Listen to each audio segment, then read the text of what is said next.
Yeah. No, see, I talked early. I did it.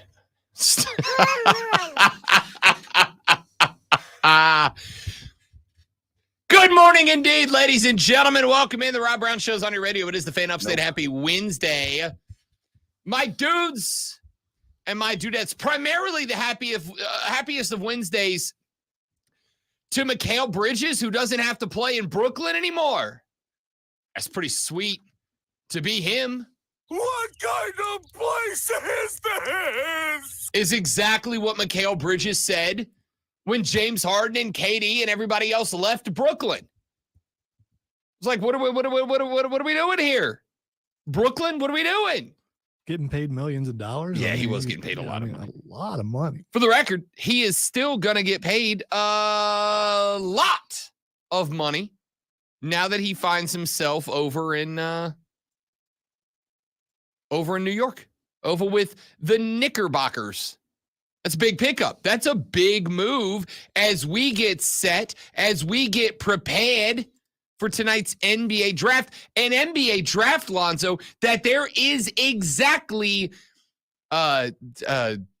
zero excitement and anticipation of right now. I thought there was another French guy who might be drafted or something. There's a bunch of European players. As a matter of fact, I'd like to have a conversation about that later, because looking around this draft order, there is a metric buttload of European players in this draft, to the point that people have been pointing out that we've kind of gotten to an area where some of the best talent, not a majority, but like the heaviest percentage maybe ever of talent in the NBA draft is coming from overseas, is coming from Europe. So where did the Lakers draft? I mean, do we know what position they're drafting in? They are drafting at 22, if I recall correctly. So this was all set up by LeBron James. It was an influx of European players, so no American players would go until like 20-something. That was it. So LeBron, just to get Bronny. So Bronny could go to the Lakers. Just to get Bronny. I think you're onto something here. Yeah, and also the people who say that say Michael Jordan's the greatest of all time. Almost exclusively, indeed, almost exclusively. We are going to talk a little bit about that during the course of the day today, because it has been very interesting watching this whole thing play out, because there is absolutely, without a doubt, an influx of European talent to a higher percentage of tonight's probable draft class than ever before. And I would like to address that, even if it bores Lonzo. I wasn't talking about me. Oh, okay. I think it's very interesting, but I think it's going to cause people not to tune in, because we haven't, I mean, last year, all we heard about was Wembanyama everywhere. And I mean, he was all over the place. And even though European, guy from France, but still we heard about that and haven't really heard about anybody being the big deal this year in the draft. Yeah, there's not that guy, right? Which is why it is got to be frustrating if you are the Atlanta Hawks. You're sitting there with the first overall selection. You're on the clock. And last night it was reported by Woj that with less than 24 hours to go until their name gets called tonight, the Hawks don't know what to do. I know. What a bad spot, dude.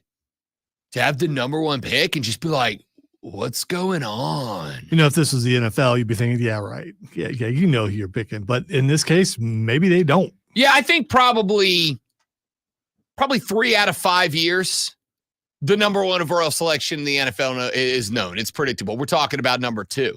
But I would also argue that very rarely do you have a class. And again, it's not that it is a bad class. It's just that there's not really 1 or 2 or 3 standout superstars like we're used to, right? Like it wasn't just Wemby last year. There were a number of players going into last year's draft that had it felt like a lot of upside. with this draft, you've got Zachary Rissachet. Sounds He's accurate. French. Yeah. He's French. You should have just said Zachary Rissachet. See, there you go. But it sounds like you're saying ricochet. But Rissacher. And here's the part that I'm talking about, right?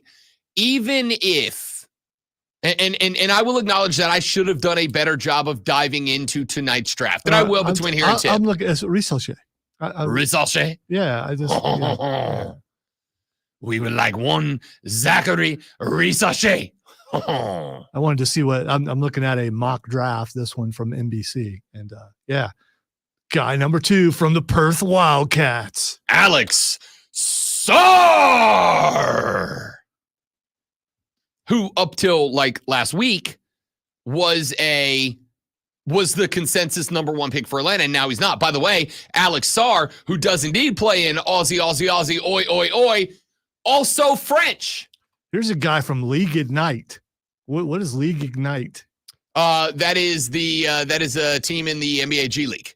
Oh, okay. Yeah. All right. So that's a guy who's been playing within the NBA's developmental league. I didn't see the G. Yeah. It's G League Ignite. Yeah. Yep. I'm going away now. And then you've got players coming out. Stephon Castle, we all remember him from UConn's run to their back-to-back natties last year. Reed Shepherd from Kentucky. Dalton Connect out of Tennessee.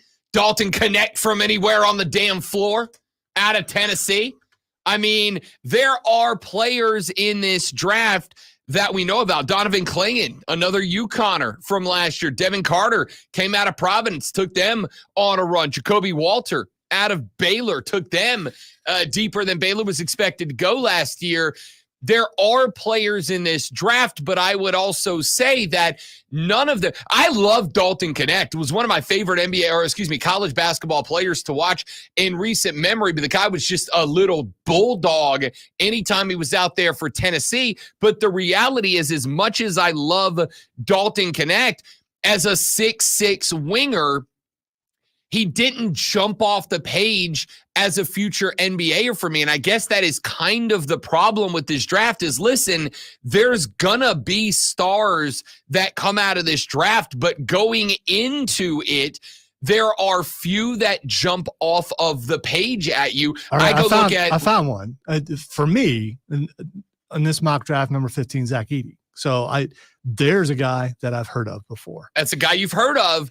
I like Zach Edey at the college level. To me, he's too slow and too sluggish as a big man to translate to the NBA level. Zach Edey was stellar at Purdue because the entire Purdue game was based around Zach Edey. I don't think he's the guy that is going to be able to make things happen for himself if things are not being made to happen for him. He's not a wizard with the basketball in the paint. He's just a dude that you throw it up to him because he's 9'7", and he goes up and he gets it, and then he just kind of spins and hooks it. And that's fine at the college level. But dude, everybody in the NBA's got a 7-footer who plays defense now. Everybody's got one. And a lot of those guys nail the 3 too. Yeah. And I don't think Zach Edey's got a consistent 3 that makes him a danger. Let me put it this way. Whoever takes Zach Edey around 15, when they come up against Denver, I'll give you 2 years to develop Zach Edey. Does Zach Edey match up with Nikola Jokic right now? Well, absolutely not. According to this mock draft, he'd be going to Miami. So, I mean, is he which is a good landing spot for him? Yeah. No, not at all. It's a good landing spot. They need that guy. They need that 7-footer. They need that guy in that spot. But realistically speaking, does he elevate the Miami offense? He does, in that you are putting a legitimate 7-footer down there that I can trust consistently. But he's not like a guy that I think changes the game, and that concerns me. If you look down there, you add him to Bam Adebayo, right? And I'll say this. Is he a good landing spot? Yeah. It opens up Bam as a potential trade guy. It allows you to have Bam Adebayo, primarily a defensive big man. It allows you to add Zach Edey, who is, I think, primarily an offensive big man. Bam Adebayo goes 6'9". Zach Edey, checks in at like 7'2", 7'3", so it gives you a little bit of an advantage in there at the same time, possibly. You absolutely could run them both, because your other option for Miami in this past year was either to have Nikola Jovic, who is a different person out there on the floor, or to run Kevin Love out there as your 4. And while you and I both love Kevin Love, let's not pretend he's not a 6'7" shooting guy playing the power forward, who is also going to be almost 37 years old when next year tips off. He's got to be pushing 40. Yeah. Also in this mock draft at number 50, Indiana takes PJ Hall from Clemson. I'll tell you right now, I love PJ Hall at Clemson. I don't see an NBA career in front of that guy. I think he should have come back. I really do. I think the best move would have been come back, play one more year at Clemson, develop as a post guy. Look at PJ Hall in the run through the ACC tournament and in the NCAA March Madness tournament. He had out of the 3 or 4 ACC tournament games, he had like a standout game. And in the March Madness tournament, which was a phenomenal run for Clemson, PJ Hall had like 1 or 2 games where he really looked like he was not a good NBA player, where he looked like he was a good college big man. I don't think PJ Hall is anywhere close to ready for the NBA. I was begging that guy, come back for 1 more year. Be the man for 1 more year. Develop your game for 1 more year. And listen, it's easy for me to say when there's not an NBA draft paycheck attached to my decision, right? When my financial well-being isn't attached to whether I'm playing for Clemson or whoever, Indiana next year, that's a real easy decision for me to make. But as somebody who analyzes this stuff for a living, I was begging PJ Hall, come back for 1 more year, do it 1 more time again, upgrade your game, get some more time as a starter, get some more time as a star, develop yourself a little bit more before you throw yourself to the mercy of the league. I'm afraid that PJ Hall is not going to be the dog for an NBA team that he was for Clemson in spots last year. Not like Zach Edey, who was at every single game. All right, and number 55, according to this mock draft, for the Los Angeles Lakers, Bronny James, which would be their second pick, not their first pick. It would be. They got their first pick at, 27 or 22? It was back up there. Yeah, either 22 or 27 off the top of my head. I can't remember. I don't have the draft order picked up. But I'll tell you what, I'm actually okay with Bronny being picked at 55. I really am. Now, what'll be interesting is if any other team, let's say somebody's sitting around 40, 45, does any other team have the rocks to grab Bronny before either the Lakers wait for him at 55 or before the Lakers make less of a trade move to move up to get him in that 30, 35, 40 spot? Does anybody else have the rocks to grab Bronny James and then try to strong arm the Lakers into some moves? Is it big or not for LeBron to be playing along with his kid? Because remember, 6 months ago, the answer was, yeah, Bronny didn't want anything more in the world than to LeBron didn't want anything more in the world than to play alongside LeBron James Jr. And then about a month and a half ago, when the Lakers head coaching search was starting to go to and back, LeBron suddenly came out with a change of heart. Suddenly it was, yeah, it'd be nice, but it's not like driving me. It's not going to be my primary decision maker about where I end up playing. But I don't believe LeBron. Just like I don't believe this contract. That's all it is. For sure. Just like contract, yes. But I do think there was some thought that, hey, if Phoenix drafts Bronny, LeBron would, let's call it what it is, LeBron would be a spectacular fit in Phoenix. And Phoenix has been arguably the most disappointing team of the last 2 or 3 years. Could you imagine Devin Booker paired up with LeBron and then Bronny in relief? You pull LeBron off the floor and you send on new LeBron. Like, that actually would be a nice little pairing, I think. So I do think that part of the reason, not entirely, But part of the reason that LeBron did not immediately sign his player option with the Lakers was to see what happens tonight. And I'd be curious to see, do the Suns go get Bronny with their first pick or their second pick earlier in the second round and either put that as a lure out to LeBron, hey, bud, you're not a Laker. You could be a Sun. You could play with D-Book.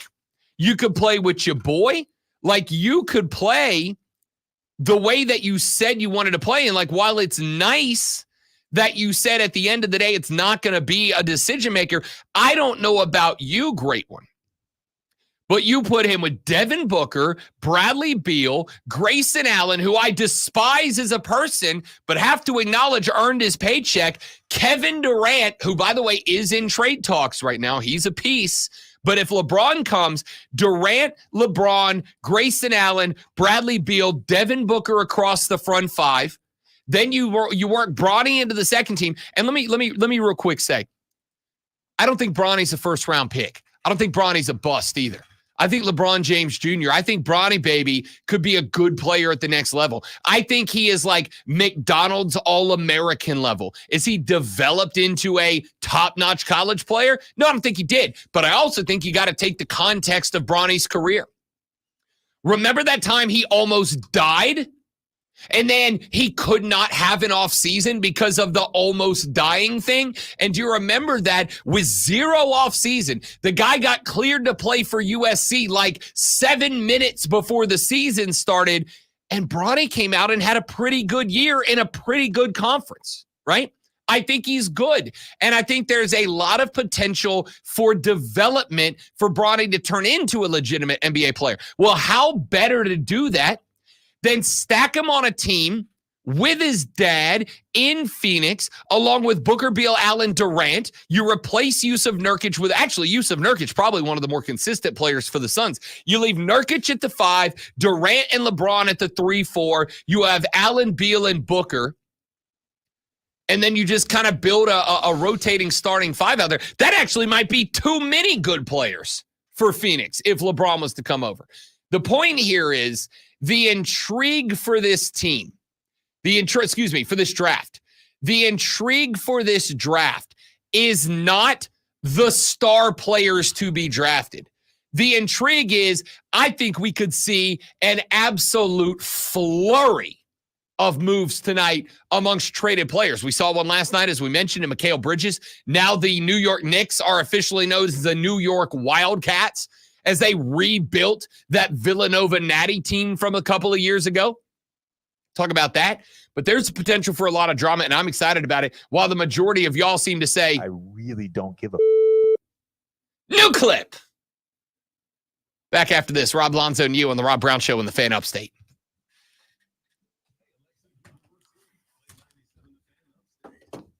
That's Rob Brown with the cup. Just taking a swimming at the beach. I saw it yesterday. Yeah, just think if he lost it. The tide probably would bring it back in. The tide's not that strong there. Not on a big beach like that. No, I mean, it wouldn't have taken it out the ocean. It would have came back in. Also, that thing's 34 pounds of pure metal. It would have sunk. However, I assume the guys responsible for cleaning the cup were probably like, come on, dude. That's salt on metal.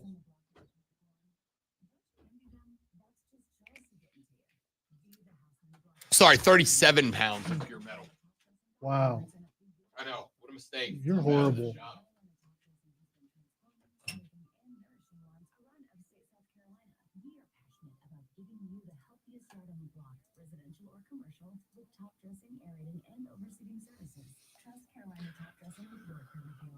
Good morning.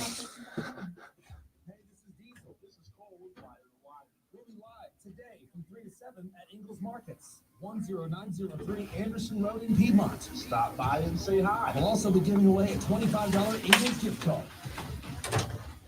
Are you a business owner? Did you know that there are 33 million small businesses in America? Today's shirt is last year's Greenville Triumph alternate kit, which I thought was dope because the lines are the topography of Greenville, which I think is pretty sick design. One of my favorites. Who's looking out for you and your business? Meet Swish. Where are the mountains? What's that? Where are the mountains? So I think it's centered here. I think this is Paris Mountain because the old stadium when they used this jersey, we were in Legacy. So I think they put the stadium right here, which is just outside, and then it kind of works back towards the city. And on the back, above the nameplate, is the exact latitude and longitude coordinates of the supporter section at the old stadium, which I thought was really cool. That is cool. Nice little nod to the fans.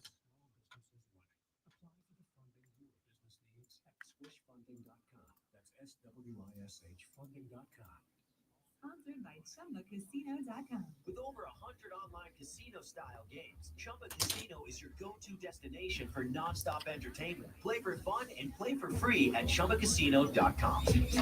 Chumba. Can't wait to hear what's next on Wire to Wire with Cole and Diesel.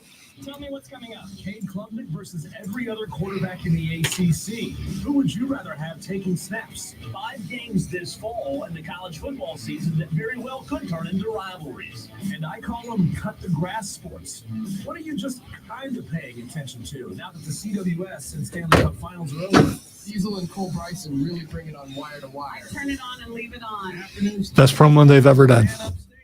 No, I'm serious. Legitimately? Yeah. I was tuned out. I'll listen to it next time it comes up. I They've been getting better. it's natural. Yeah. I mean, that's agree. going to happen after a while. For sure. It's real like sports stuff coming down the pipe, but I got to talk about this. You know how yesterday we talked about JJ Redick? And when JJ Redick was asked about what notion about you are you most looking forward to dispel, JJ Redick said, you would. You would. I really don't give a Which I loved.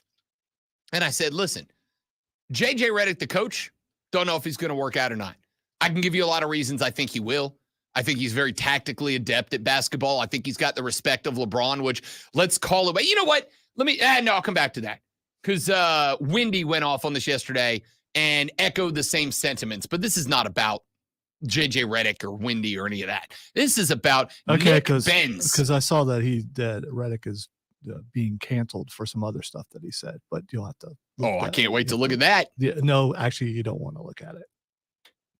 Well, damn, am I going to change my mind back on JJ Redick? Probably. He shouldn't have come at the media. I'm just saying. He didn't come at the media. He did. All right, we're going to talk about that later because there's actually another one where I'm going to give you an example of a guy being an actual ass to the media, and even you are going to be like, yeah, that's worse. That's way worse. So we'll do that coming up in a few minutes. But this is about Nick Benz. Do you know who Nick Benz is? No. Yeah, most people wouldn't. I didn't until literally yesterday. It sounds like a video game character name. It does. Yeah. Bienz. I don't know if it's pronounced Nick Beans, but I think it's Benz. Beans sounds better to me. I don't hate it. And I'll tell you, I like this guy even more. So this is Nick Beans, Benz, whatever. He was an amateur playing in an amateur event, an open qualifier for the Rocket Mortgage Classic, a PGA signature event. Nick Benz fired a 7-under-65, tied with 2 others for the clubhouse lead, with just a few groups left to turn in their scorecards this weekend. Beans works at an Indianapolis Golf Galaxy. He uses that job to fund his trying to be a pro golf career. It was looking like he had avoided a playoff and was going to earn his first PGA Tour start this week at the Detroit Golf Club.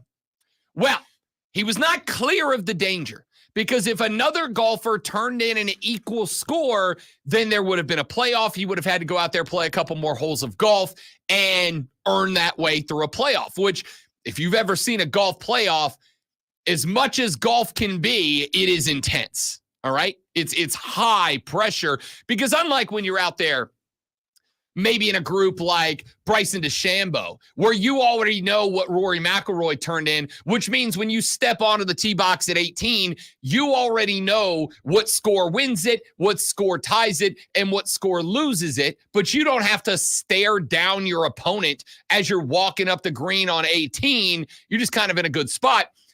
In a playoff, you are teeing off alongside that guy. You are watching every shot he hits. He is hitting every shot you hit. He's seeing every shot you hit. It's intense. Well, Benz, in order to calm his nerves a little bit, knowing full well a playoff could easily be in the cards, Nick Beans, employee at Golf Galaxy, walked to the clubhouse and pounded 3 consecutive brewskis while waiting to find out if he was going to be in a playoff or if he had won or if he was going to lose. Wouldn't you know it, as he sat there and knocked back 3 brewskis at the clubhouse at the 19th hole, out of the final 6 guys to come in, 2 of them turned in a 65, which meant that Beans had to go back out and play in a 5-for-4 playoff. There were 4 spots available. 5 golfers went out. Whoever turned in the 4 lowest scores. Basically, the first guy to screw up was going to miss his opportunity to play in the Rocket Mortgage Championship this weekend in Detroit. In regulation, Benz was bogey-free and 4 under through 14 when he stuck his second shot on 15 to 3 feet, made an eagle, capped his round off by rolling in a 12-footer for birdie. Asked about that 12-foot putt that put him into the playoff, Beans said, quote, "I blacked out." I'm just calling him Beans now. Beans, whatever. Beans works so much better. I mean, yeah. For the intent and purposes of this conversation, it damn sure does. So Beans went to the clubhouse and said, quote, "I downed 3 beers. Remember how I said 3 beers would be a perfect amount? Well, I'm perfect." Nick Benz then walked out to the playoff hole, watched the first player birdie that playoff hole, meaning he was safe because the other 4 players, including Benz, had to battle for 3 spots. They went shot for shot until the 6th playoff hole when Yantas Sopolis, a Greek player, canned a 40-footer for birdie to earn himself a spot. That means we went to the 7th with 3 players fighting for 2.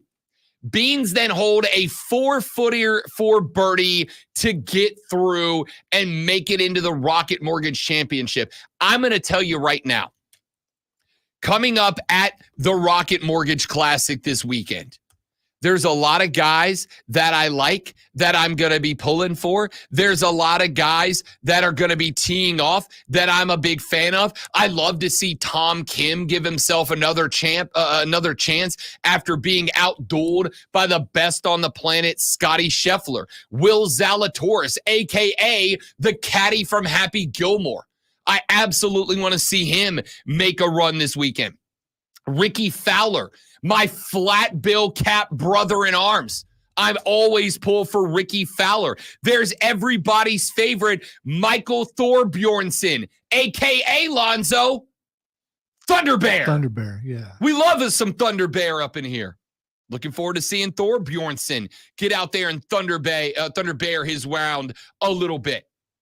Daniel Berger, I am a fan. Some of the biggest names out there are going to be in the field, and I'll be pulling for them. It's not the most star-studded field, but there are a lot of golfers who are 2nd and 3rd tier golfers that I really think a win and some confidence could boost them, and I will be pulling for those guys. But if you think there is going to be a golfer playing anywhere on planet Earth this weekend, and that includes me, I'm going back down to Florida for the weekend. The goal is to get 18 in at some point with the little brother before I come back. And I'm going to tell you straight up, there is nothing more intense in my life than when the little bro and I are out there on 18 trying to outduel each other. I will be pulling for me less than I will be pulling for Mr. Beans, who knocked back 3 brewskis in about a 15-minute span at the clubhouse and then went out there and gutted up and knocked down a birdie putt to make sure he's got a spot in the Rocket Mortgage Championship. I love this dude because he's me. Did you get a new club yet? I'm working on it. I got 2 in the bag right now that I'm looking at. And I'm trying to decide which one I want to go with. One of them is a little bit more advanced and a little less forgiving, but it gives you a little more shot shaping ability based on the tech in the club. The other one is a lot more forgiving, but it's pretty much a straight hit driver. You can't put a lot of shape on the golf ball. So on a dog left at my driving distance, I'm kind of limited with that stick. So I'm trying to decide which one I'm going to go with, or do I want to buy a used version of both and be that guy that's got 2 drivers in the bag? Well, this is about beating your brother. I mean, so which is going to give you that advantage? I don't know. That's the problem. That's Or, why I can't pull the can trigger. you beat your brother? I mean, I don't know if he's any good. No, or he's not. better than me, but it's one of those that if I have a good day when he has a bad day, I can snipe him. I can get him by 1. What can you do to make him have a bad day? Probably get him to bang back 3 beers in the clubhouse is my bet. That I'm gonna try to get my guy to go with the Beans method here. I'm gonna try to get him on the Nick Bean strategy because I feel like if I can get him to bang down 3 IPAs before we hop in the cart, I might give myself a chance. The problem is there's nothing I love more than knocking back 3 IPAs before I get in the cart. That's why I'm Team Beans.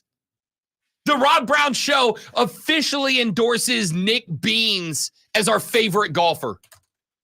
You could do the hey, look over there, and then do this with your, So I can't bring myself to outright cheat. All right, I don't have the foot wedge in the bag. Yeah, but you want him to drink, but you don't want to. I mean, you just have a contest, and oh man, you beat me. Have another contest. Oh man, you beat me. And then you say, I'm really not supposed to drink that many. Sorry, dude. And then you stop, and he's already drank them.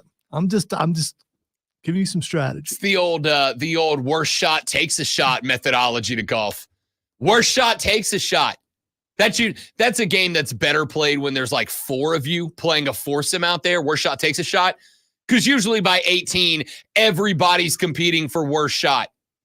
2 guys in the golf cart playing worst shot takes a shot makes it a real dangerous round of golf. Here's all I know.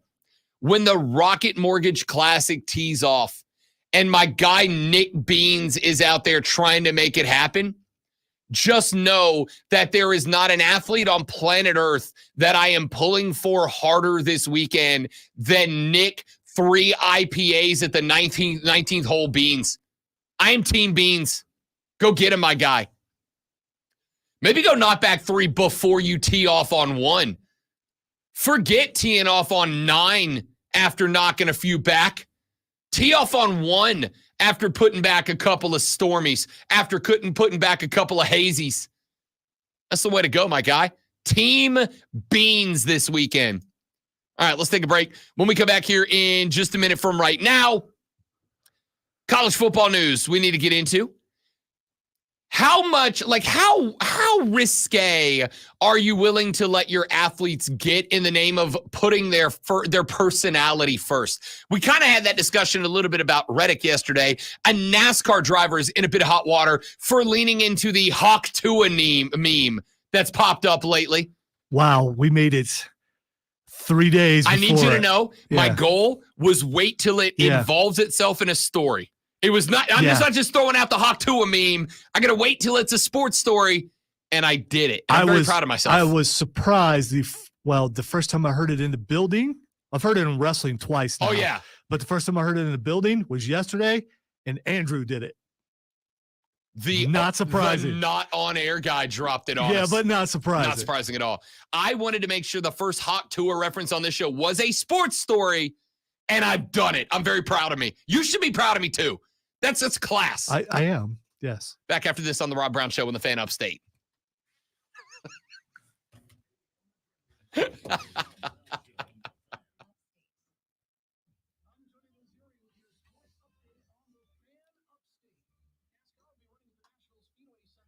was dropped last night on NXT. I saw Liv dropped it. Well, she did on Raw, but Vic Joseph just did the drive-by and just kept going. Yeah.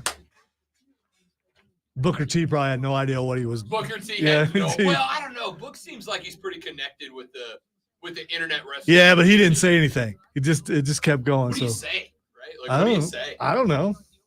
Even if you're booked.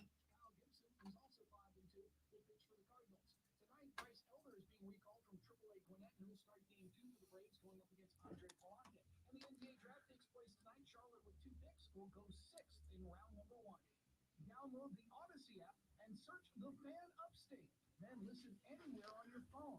I'm Tony DeZero. The funny part was listening to Andrew explain it to Chris. I would pay anything to hear that. That's hysterical. 'Cause, you know, Chris ain't on social media, so I mean, he had no idea.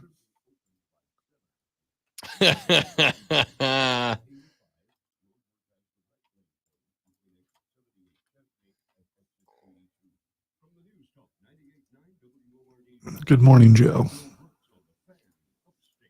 the nation's leader in using orthobiologics to deal with joint pain, QC Kinetics has treated tens of thousands of patients. For many of them, that treatment comes with a plan to lose weight. As we know, that Jersey Joe, good morning, big dog. From where are you? I believe you're over on the beach somewhere. Did you say you're in North Carolina or South Carolina, bud? Either way, glad you're here, man. Thanks for coming by. Mike, good morning, partner. Good to have you, as always. Everybody else creeping in the background. Good to see you guys. You're not creeping. You're just busy. I mean, Creeping. why they got to be creeping? Because when if you they're ain't just- participating, you're creeping. I don't well, make the internet maybe rules. I just they're abide by like them. getting dressed or something, and they just have it on listening while they're, or maybe they're making breakfast. I am going to tell you that a very prominent listener of the show the other day was outed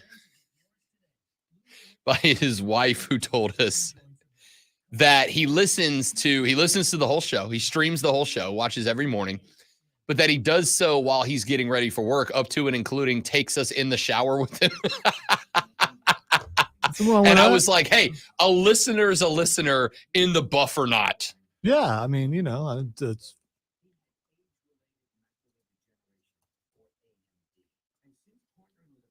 I was proud. I was like, you know what? There's a lot of other things you could be paying attention to in the shower besides me. there you go. Joe has answered your question. Holden Beach, North Carolina. Where's Holden Beach, North Carolina? I assume it's over on the Atlantic coast, but like where?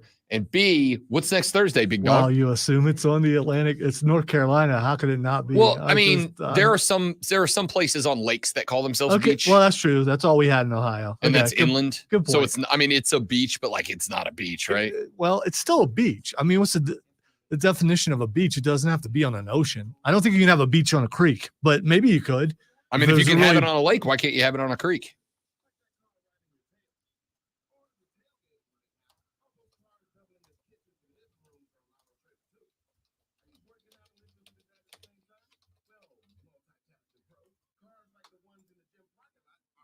A beach is a narrow, gently sloping strip of land that separates a body of water like an ocean, lake, So you or could- river from yeah. inland areas.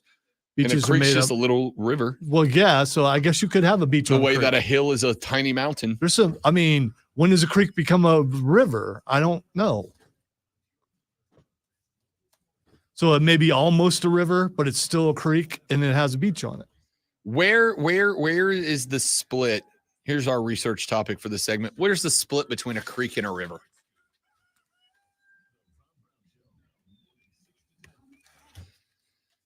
I'm going to get into another sports conversation here in just moments from now, but you will remember not terribly long ago that Lonzo and I stumbled into a moment of OWTF-ness when we found out that the U.S. geological whatever has changed a definition of geography to say that a hill and a mountain don't have a clarifying difference, right?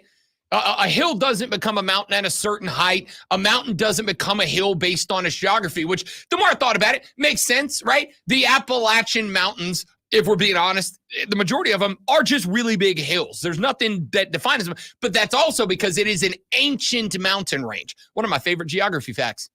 the mountains that make up the highlands of Scotland and then transfer over into Finland, Sweden, Denmark, etc.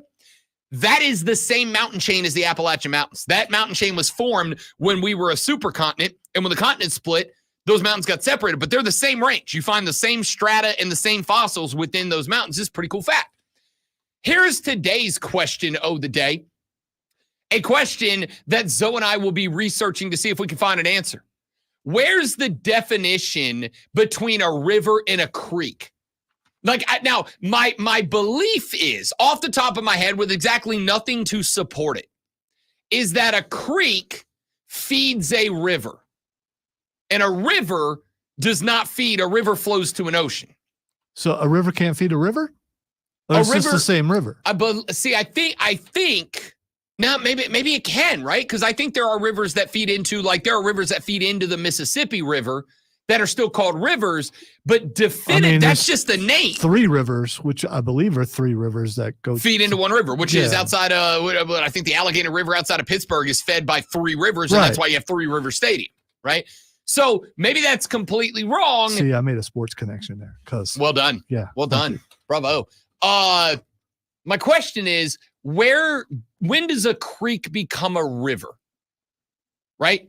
So our boy Jersey Joe is up in Holden Beach, going with the Aaron Rodgers retreat concept as he preps for his next hot dog eating champion, the hot dog eating champion of the Carolinas, Jersey Joe. You gotta go to your happy place. You got to get to your place of zen so you can prepare. Oh, I support this entirely. Yeah. I support this entirely. I've got my like, if I got an important round of golf, not just like playing with the boys, but I'm going out with like a business guy, somebody trying to, like, when every now and then I'll get a chance to go play golf with like one of the coaches of the local pro teams or whatever. Maybe I'm going out with an AD from one of the schools.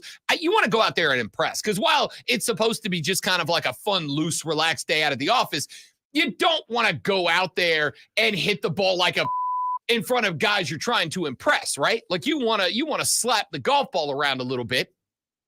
So when I got a big round of golf, 100%, I've got my zen that I get myself into. Now, it's not traditional. Ordinarily, it involves me sitting for about 30 extra minutes in the parking lot of the clubhouse, playing some Godsmack, playing some 9 Inch Nails, playing some metal, because that's my zen. Zen doesn't have to like involve like wind chimes and humming bowls, right? My zen is I get into that mindset, that metal mindset. That's where I want to go. I'm not going to look up humming bowl. It's you know what it is. It's like the big metal bowls that, like, they take the stick and they ring it around the outside and it goes. Are you sure that's what that's called? No, but okay, that's right. what I'm talking about. Okay, all right. Now I gotta Google that too. My Google feed is gonna be a wreck today. Good luck trying to figure out how to find out what that is. I'm gonna type in humming bowl and see what happens. It's called a Tibetan singing bowl. I was close. There we go. I was close. Humming is just singing for people who can't sing. All right, we know that. So anyway, we got to talking about this. My man Jersey Joe said he's up on Holden Beach. And I said, where's Holden Beach? I assume it's on the Atlantic, right? Because a beach has got to be connected to the ocean.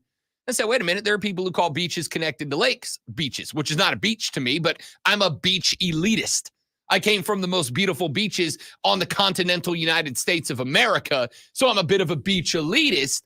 And then we said, can a beach be attached to a river? Can it be attached to a creek? Which, of course, sent me spiraling down the thought of, what's the difference between a river and a creek? How do you split the two? Is there a difference? And now that I'm thinking, the beach that I went to all the time in Ohio? Deer Creek. Yeah. All right. According to the Forest Preserve District of Will County. Well, if you don't believe them. There are no strict definitions to distinguish these waterways from one another. We tend to reserve the term river for the largest flowing bodies of water, while creek is used for the smallest, and stream applies to bodyways that are river water bodies that are in between. According to a Reddit hydrologist, and obviously, I immediately trust his credentials. Just like the Reddit doctor, yes, obviously. This commenter 1 year ago on a question, what is the difference between a river and a creek, filed to the geography subreddit, which I am now officially joined to, Response is, I work as a hydrologist, and there's no clear technical distinction. As folks have indicated, the main drainage in a significantly sized watershed is usually referred to as a river, while the tributaries are called creeks. The size really depends on the climate. In more and more areas, what gets labeled as a river can be much smaller than in higher precipitation areas. As a side note, same thing applies to lake v. pond. Okay, that's it. I live on a mountain and a river runs through it. That's okay. That sounds much better than I live on a hill and there's a creek over there. Also, shout out to a river runs through it. One of the best. I'm going to argue. Brad Pitt, exactly. So I was like 40 years ago or something. Yeah, that movie dropped in the early 90s, like 91, 92, somewhere in there. Shout out to A River Runs Through It. Chris said the Edisto River starts as a ditch. Most rivers do, right? This is true. I have been to the headwaters of the Mississippi River. I have been to what is considered the point of origination for the Mississippi River. It's a creek. But then it turns into the mighty Mississippi, arguably the most important river in the continental United States. But the first handful of miles of the Mississippi River are a creek, dude. You wouldn't know that's what it was unless you followed it. So Huddy K says, so the difference is usually just boat access. I mean, honestly, I think that's fair. Yeah, I do. but there again, I mean, if I can put a canoe on a creek, is it now a river? Canoe's not a boat. Canoe's a canoe. A canoe is a kind of boat. Nah. Canoe's not a boat, just like a creek's not a river. A kayak is a kind of boat. A pontoon is a kind of boat. I'll put it this way. It's like Tipper Gore said about porn. I can't define it, but I know it when I see it. That's a creek and a river. I can't tell you the definition, but if you show me a body of water, I can go, that's a creek or that's a river. I can't tell you why, but I can tell you that's a creek and that's a river. Just like if I look at a canoe and a boat, I go, that's not a boat, it's a canoe. That's not a canoe, it's a boat. All right, so the elitist, I got the elitist glare. I get those on occasion. So I know there are certain things that, so I can put a boat size in there. And what's a boat? What the boat are we talking about? All right, that's enough of that. Hey, let me ask you this question. You're right, because we're not getting any response at all from that. So we probably should move on from that because, most interacted with segment we've had this week. Texter says, Rob, first, it's pronounced crick, not creek. Second, some rivers feed lakes, not all feed oceans. Do better. Oh, I got to find the second half of this text. And stick to doing the sports, please. Okay, so by the way, water sports is a sport. According to the internet, a canoe is a type of boat. It's a lightweight boat. Again, I'm not saying it's not a type of boat. I'm saying it's not a boat. I said it was a type of boat. You said it wasn't a boat. It's not a boat. It's a type of boat, but it's not a boat. A type of boat is still a boat. Nah, it's a type of boat. Just like a creek is a type of river, but it's not, a creek is a type of river, but it's not a river. It's a creek, right? It's a difference that there's not a definition for. That's the important part. Texter said, a creek becomes a river when a fisherman can catch a keeper. Thanks for texting the show, Diesel. Great to have you. Completely agree with that, actually. Well, if you're hungry, that's fair. If you're hungry, anything's a keeper. Nah, man, you can catch some brim that aren't worth the time. You're going to burn more what calories about than you them get. They're crappies. For the record, I've never caught a brim or a crappie. I've caught a trout. Never caught a salmon. Caught a trout. But I've never got... Actually, and let me say this. I got a problem, internet. I got a problem, stream. I got a problem, listening audience. Not a damn one of y'all has taken me river fishing up here yet. I've been here 4.5 years. I have not been river fishing yet.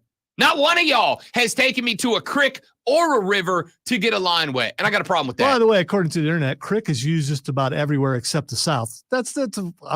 My uncle called it a creek. One of my uncles. The rest of them did not. And wait, you're saying creek is used in the South, but not everywhere else? It's used everywhere except the South. I've never heard of anything but a creek from like traditional Southern dudes. No, man. It's going down the creek. Not going down the creek. Nah, it's creek. Where I'm from, and I'm from the South. I've been here my whole damn life. Florida's not the South, according to some people. The Florida Panhandle damn sure is. We call it Lower Alabama, and it's a creek down there. If there's not, if there's not a state below you, you're as far south as you can get. I mean, I will agree that once you get past I-75 and head south, then it becomes the North. Like you could take Miami. Unless you count Cuba as a true South, which maybe you could. I don't know. Cuba's not part of the United States. The Dominican Republic is, though. They say the Dom Rep is the I was South. going further as far south as I could in this, All right. Well, I was going to get to the sports, but this seems important. Texter says, I've got the answer. It's all water. Yeah, but that's the thing, right? Like if the fiance says, hey, babe, take me to the beach this weekend, the answer is yes, because Rob will do anything that he gets an excused Bahama mama for. And anytime you're sitting on a beach, whether it's connected to a creek, a river, a lake, a pond, or an ocean, is justifiable Bahama mama o'clock. But if she says, take me to the beach, does that mean all the way over to Charleston? Does that mean up into the state park to go sit on the side of a river? Does that mean I can go out to whatever lake we want to go to? I predict when you finally go to Myrtle, you're going to come back here and you're just going to destroy it because of how ugly the beaches are. The water is not the right color, all that kind of stuff. I will say this, as much as I have said that with all due respect to Myrtle, a place I have not been yet, Panama City Beach is the superior trash bash beach because that's where I grew up. I will say this, Panama City is a trash bash in the city, but the beach is perfect. White sand, emerald green water. It's hard to top, man. It's postcard beach. Hard to top. All right. So there's that. Coming up in the next hour of the show, we got actual sports to talk about. I'm going to go buy a floaty boat and I'm going to put it on my creek and I'm going to take a picture. Look at me, Rob. I'm on the boat by the beach. No, I'm out on the river. Oh, man. All right. Coming up in the next hour of the show, I got a bunch I want to get into. Number one, welcome to peak off-season radio. I'd like to have a conversation about rivalries and what makes them. Not because of college football, although it will always be involved. That's what we do here. But because of the Caitlin Clark Angel Reese thing. Chicago and Indy played a game the other day, and there was a debate that raged amongst the chief WNBA talking heads, where one of them said, what a great rivalry this has turned into. And another talking head said, this is not a rivalry. They've played each other thrice. That's not enough to say it's a rivalry. Worked it in early today. Yeah. So we're going to talk about that and whether or not this is a rivalry, because I got to tell you, to me it is, and to me it's a good thing for the WNBA that it is, but there are people that are trying to play it off like it's not. You know who else said it's a rivalry yesterday? Magic freaking Johnson. One half of one of the greatest rivalries in the history of basketball, Magic v. Larry. He said it's a rivalry. Is he right? We'll talk about that coming up in the next hour. We got a NASCAR crew member that's in hot water because he tweeted out a Hawk Tua joke. And I obviously have to talk. I have to talk about that. That's two. Should I keep track? That's the second time you said it. No, don't, because you're going to lose count when we get to the Hawk Tua segment. 3. Okay, fine. When we get to that segment, and I will say this, and I mean this, I have actually built up a legitimate sports conversation about it. A legitimate sports conversation based on the Hawk Tua meme that's for. So I want to get into it because I think you guys will have some takes on that. So we'll talk about that. ESPN's college football analysts have put out their projections for the Clemson football win-loss total this year. Do you think they're going to be accurate? And is Georgia v. Clemson, week 1 in the ATL, is that a playoff elimination game? Because there are some analysts that are saying right now that game's loser is bounced from the playoffs before they play their second game. Is that true? Is there a path to the playoff for Clemson if they drop the Georgia game in week 1? We'll evaluate that as well. I got some golf. I got some soccer as Copa America. The United States gets set for game number 2 in Group C action tomorrow night against Panama. A U.S. men's national team player had a take that I like but don't love about keeping results in focus over performance. We'll get to that and more. Now, a guy who is the easy winner of the gold medal when it comes to reading the sports flash, the great one, Lonzo. I got nothing. Lots of things going on in the NBA last night leading up to tonight's draft. The Brooklyn Nets sent forward Mikal Bridges to the New York Knicks in return for 4 unprotected first-rounders and 1 protected first-rounder, as well as a second-rounder spread out through 2031. Rob just likes to confuse people. The NBA draft starts at 8 o'clock tonight, and the Atlanta Hawks have the first pick. The Panthers aren't the only team getting renovations to their NFL stadium. Jacksonville City Council approved $1.4 billion in upgrades to Everbank Stadium, of which $775 million will come from the city. The deal comes with a 30-year non-relocation agreement and limits the team to one home game in London annually. Hey, tune in this afternoon from 3 to 7 p.m. for our brand new local show on location today at Ingles. Wire to Wire. Cole Bryson and Diesel get you up to date on the latest local and national sports news. Great guests, great debate, a whole lot of fun, and it's all Wire to Wire.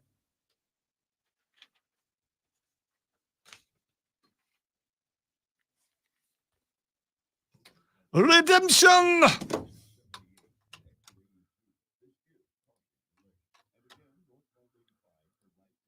Put the gold medal pressure on me, so I had to bring it, because I'm a competitor, and that's just what I do.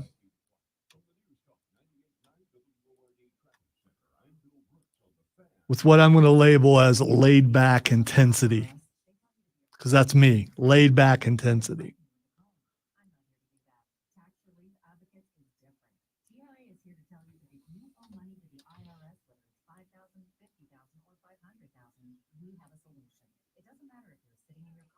It's something that Rob can't do, laid back intensity. My last sports flash was laid back intensity. I heard it. Yeah, and you can't do that because I was able to infuse it with laid back. Laid back intensity is hard to pull off.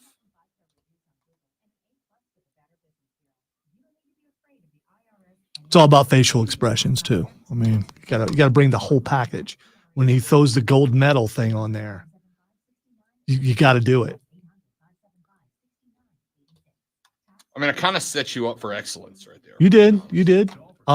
Diesel could do laid back and intense. Yes, intensity. I completely agree. Cole could not.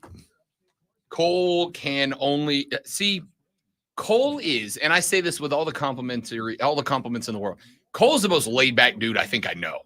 Like, I've never seen Cole intense. And I'm not saying he can't be because I've heard stories of him doing it. I was going to say I have. But I haven't seen it in the 4 cumulative years I've known Cole, 3 I've been around him. I'm thinking about teaching a class at a local university on laid back intensity, if they can afford me.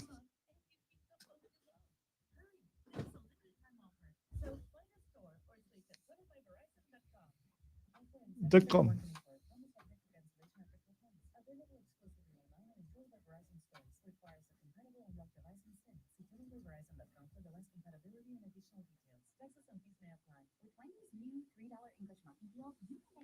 Took me a while to place the accent. I finally got it. Because I'm so used to Russian guy who struggles with Hundwed.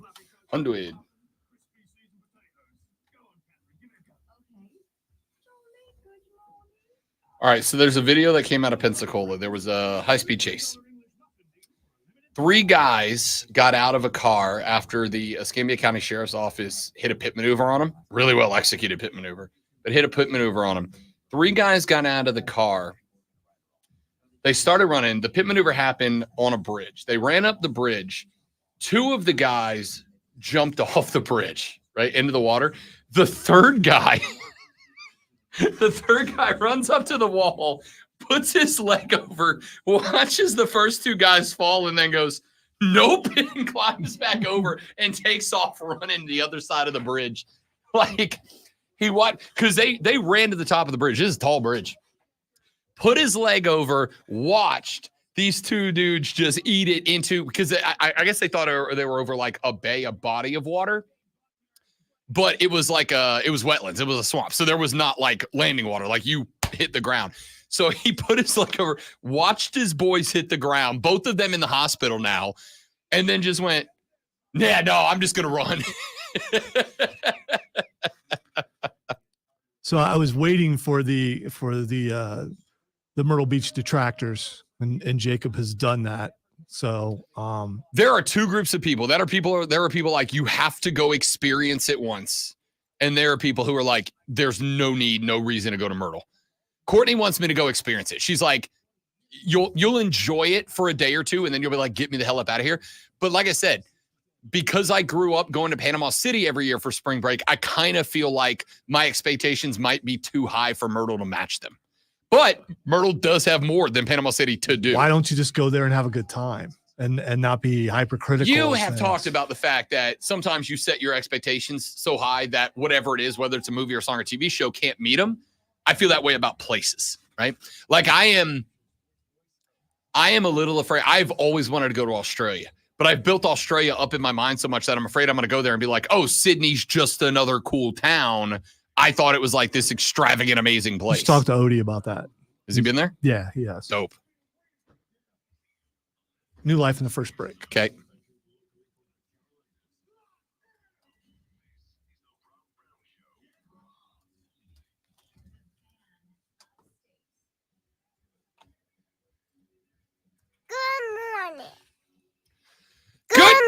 Good morning indeed, ladies and gentlemen. Welcome back to the Wednesday edition of the Rob Brown Show right here on the Fan Upstate. How you doing? Do you do, Corey? I do great. Thanks for asking. I was trying to ask you first, but so I was trying to do the Jim Rome thing. I can't do it. I don't feel right playing clips over you. Plus you glare at me when I do it because I'm not trying to do that. On purpose. I don't glare. It is more like you ain't been on the other end of it, dude. It's glare. No. They can see it. And you can too on Facebook, YouTube, Twitch, or X. You know how sometimes when people are talking, like in movies, it's a running joke that somebody will go, I don't know what to do with my hands, right? Like that's a trope that happens in every movie is the main character goes on a monologue. Yeah, that's me. I don't know what, I mean, I don't especially know when people are looking at you. I don't know where to look, right? Because I'm a big eye contact guy. It's a characteristic of being an extrovert is eye contact is important to me. It kills you working with me then, doesn't it?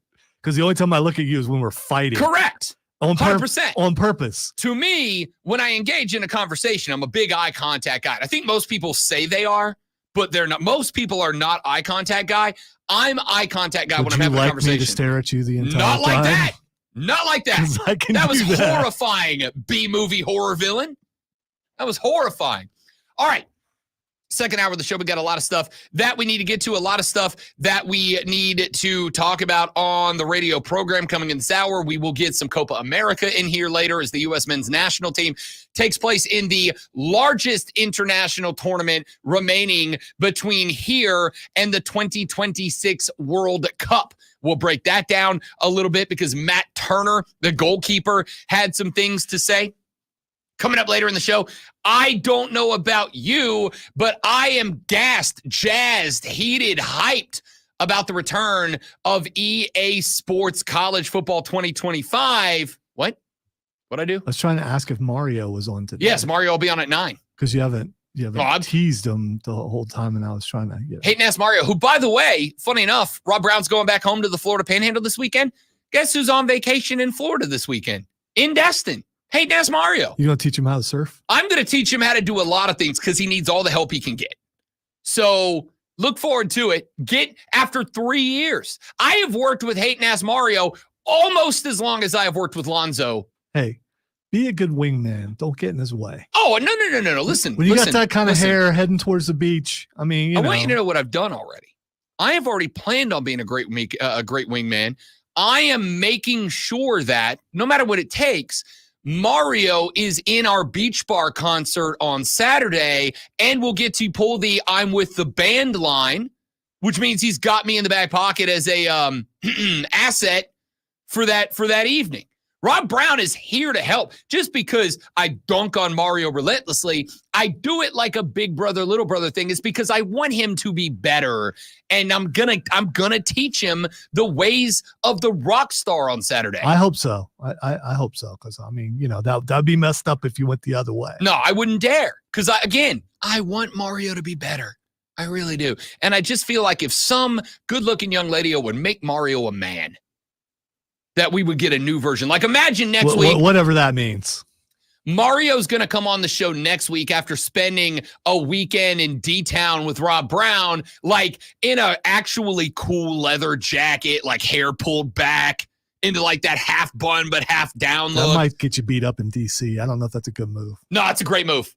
Mario's going to be cool next week. Watch. This is going to be the last week of dork Mario. Next week, you're going to have a Mario that's not a dork, but a guy who... You're a winner, man. You're the real deal. You're picking up chicks. It's going to be great. Can't wait. That's why you're hanging with chicks all night long. You're a winner, man. You're the real deal. You're picking up chicks. I got my guy. All right. It is 7:04 and 47 seconds, which means that you have 55 minutes and 17 seconds remaining until you got to clock into work, until you have got to start your day shift, until you have got to start filling orders and backlogging sales and equaling out accounts or whatever boring thing you've got to do for 8 hours. But you break up the monotony, don't you? Of course you do. You break up the monotony by taking those little breaks, those breaks that we all live for, those breaks that keep you in the zone during the workday. And when you talk about sports, you got to know what's going on in the world of sports. And if you need to know what's going on in the world of sports, you need to know the top stories. You need this. Are you ready for the playbook of the peculiar, the almanac of the absurd, and the encyclopedia of the extraordinary? Well, you better be, because we're diving headfirst into the 3 top stories that will have your coworkers saying, Kiss your mother with that mouth? even before they take their first bathroom break. No. Here we go. Welcome to the water cooler cheat sheet on the Fan Upstate. I really don't give a. I mean, it felt appropriate, you know? Oh, yeah, I got that to counter that. Yeah, it felt appropriate. That's the whole reason I thought of that after that whole thing. I should have left the Damien part in there, though. It is the Rob Brown Show. It is time for the water cooler cheat sheet, the top 3 sports stories that you need to know right here on the Rob Brown Show on the Fan Upstate. Let's jump right in with item number 1. Lot of NBA news today. Going to be a busy day across the association, as tonight is the NBA draft, and the Atlanta Hawks are on the clock with the first overall selection in the draft. Whatever shall they do with it? We don't yet know. We don't know because apparently, according to Adrian Wojnarowski, they don't know what they're going to do with it. The Woj came on last night and said that they are still talking, still considering, still calculating, still trying to figure out exactly what the move is. And here's what's interesting.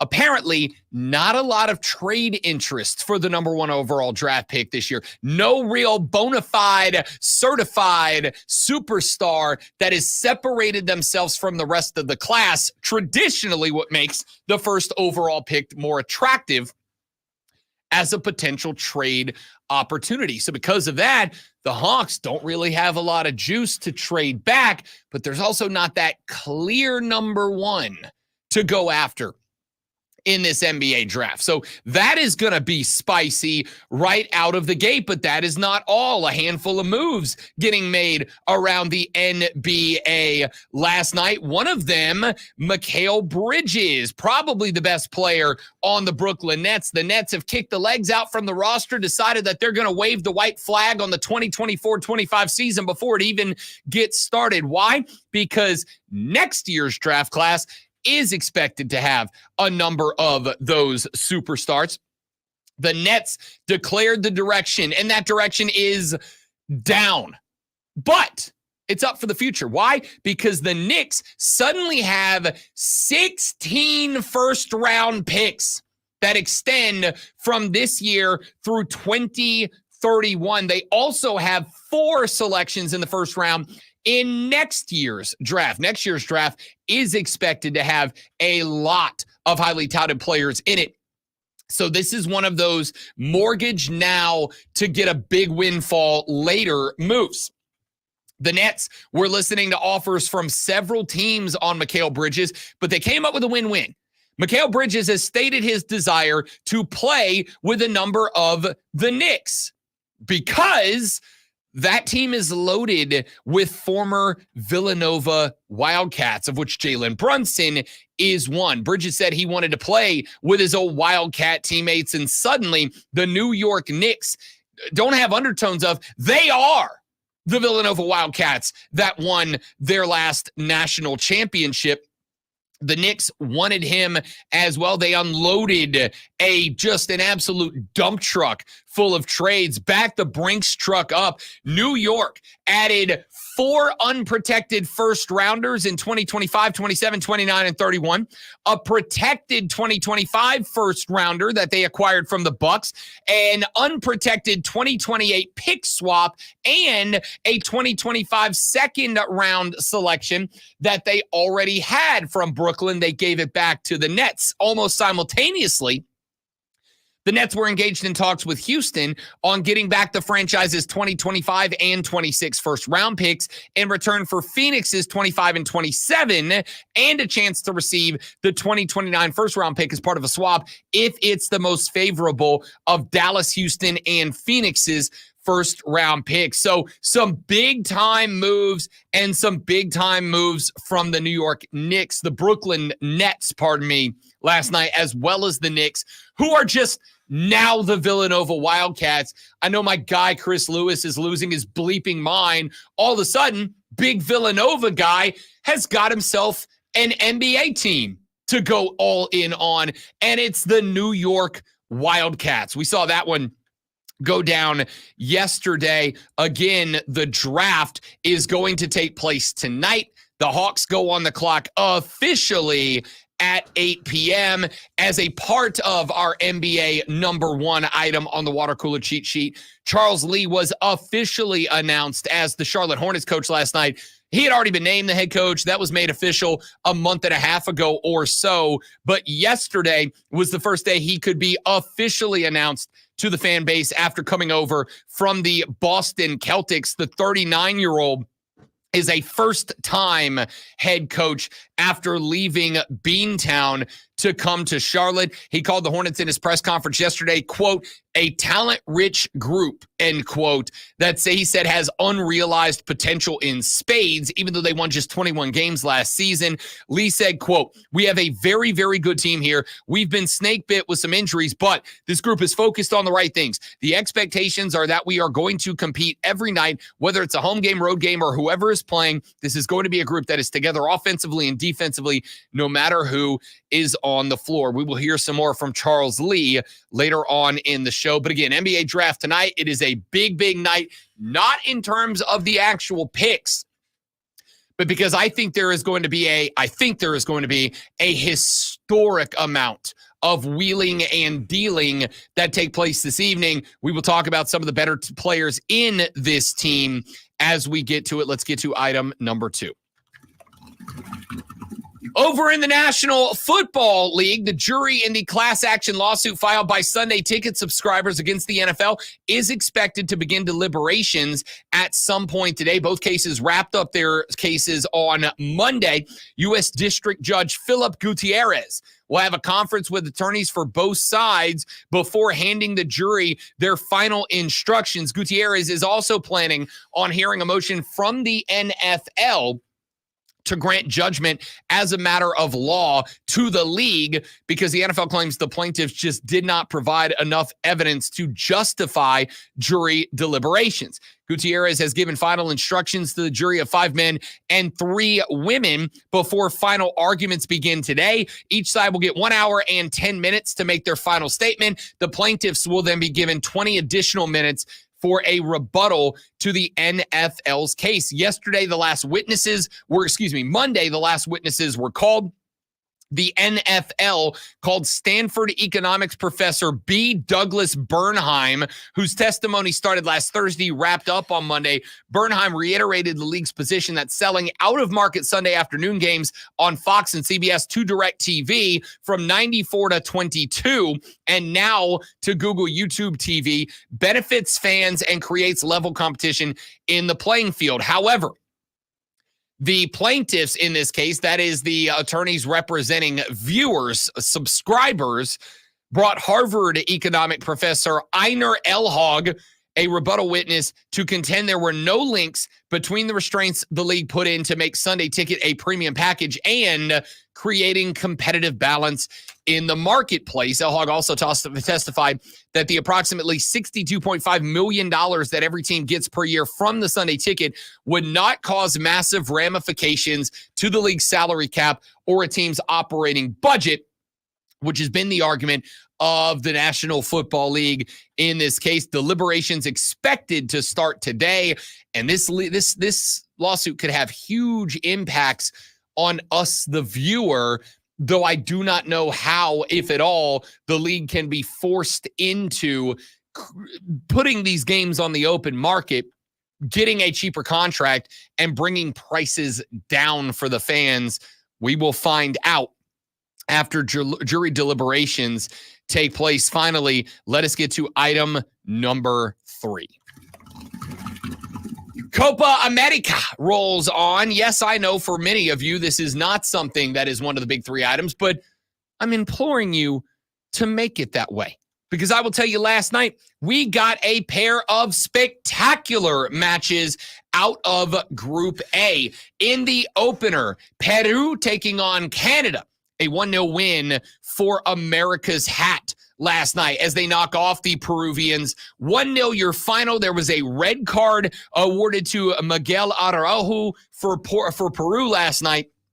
Canada took advantage of having the man-up advantage for over a half an hour in this contest as Jonathan David was able to able to score on a Canadian breakaway. That made it 1-0. It would finish this way. This game was intense.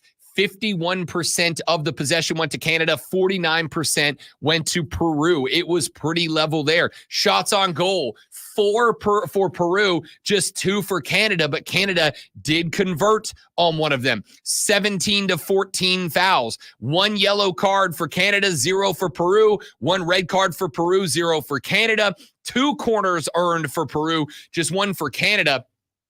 In fact, if anything, Peru probably did enough to win this contest. They had 4 shots on goal last night, forcing Canada to make 4 saves in this one. But when it came down to it, Canada was indeed able to get the stops that they needed to get. Canada was indeed able to make sure that they got everything they could to prevent Peru from getting the win. So Canada awarded 3 points in Group Group A.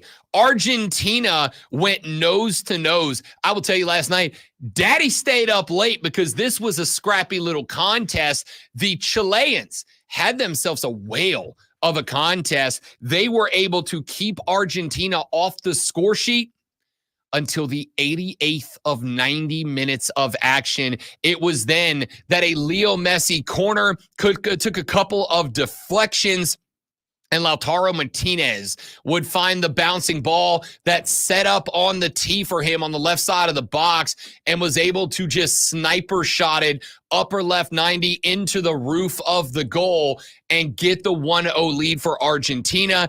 That takes Argentina to a 6-point advantage at the top of the Copa America Group A table. So as we get set for Group B action coming up today. In Group A, Argentina now hold a lead in Group A with 6 points and a +3 goal differential. Canada with 3 points is in second. They are -1 in the differential, and there is absolutely an opportunity for the door to be opened here. Chile and Peru hang on to third and fourth, a tie, both at 1 point, both -1 in the goal differential. Today, Group B gets underway. Venezuela, Mexico, Ecuador, and Jamaica. Both Venezuela and Mexico have 3 points on the score sheet and a +1 goal differential. Ecuador and Jamaica, both -1 in the differential with no points recorded. The United States get back underway tomorrow evening in Atlanta when they take on Panama in Group C play.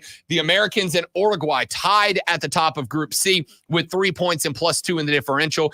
And in Group D, Colombia holds the advantage, 3 points in hand and +1 in the goal differential. Of course, the tie between Brazil and Costa Rica, a bit of a shocker in round one, has those two teams level at a point apiece. And Paraguay, who lost to Colombia in the opening game of Group D, sits in last place, no points, -1 in the differential. So that's where Copa America leaves off today, with Group B getting underway tonight. Venezuela, Mexico, Ecuador, and Jamaica. We will keep you up to date on that tournament as it progresses all the way up to July 14th. Let us take a break. When we come back here in just a minute, let's have a conversation about personality in sports. Let's have a conversation about, is there a line to where a player should not act, where a driver, a golfer should not act on the internet? That line between professionalism and being a personality that gets attention often is blurred. Let's talk about that next on the Rob Brown Show on the Fan Upstate. New life. All right, guys, quick reading. We're coming right back. Stay right there for me, please, and thank you.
All right, dudes and dudettes, we back. Thanks for hanging in there. Thanks for being patient.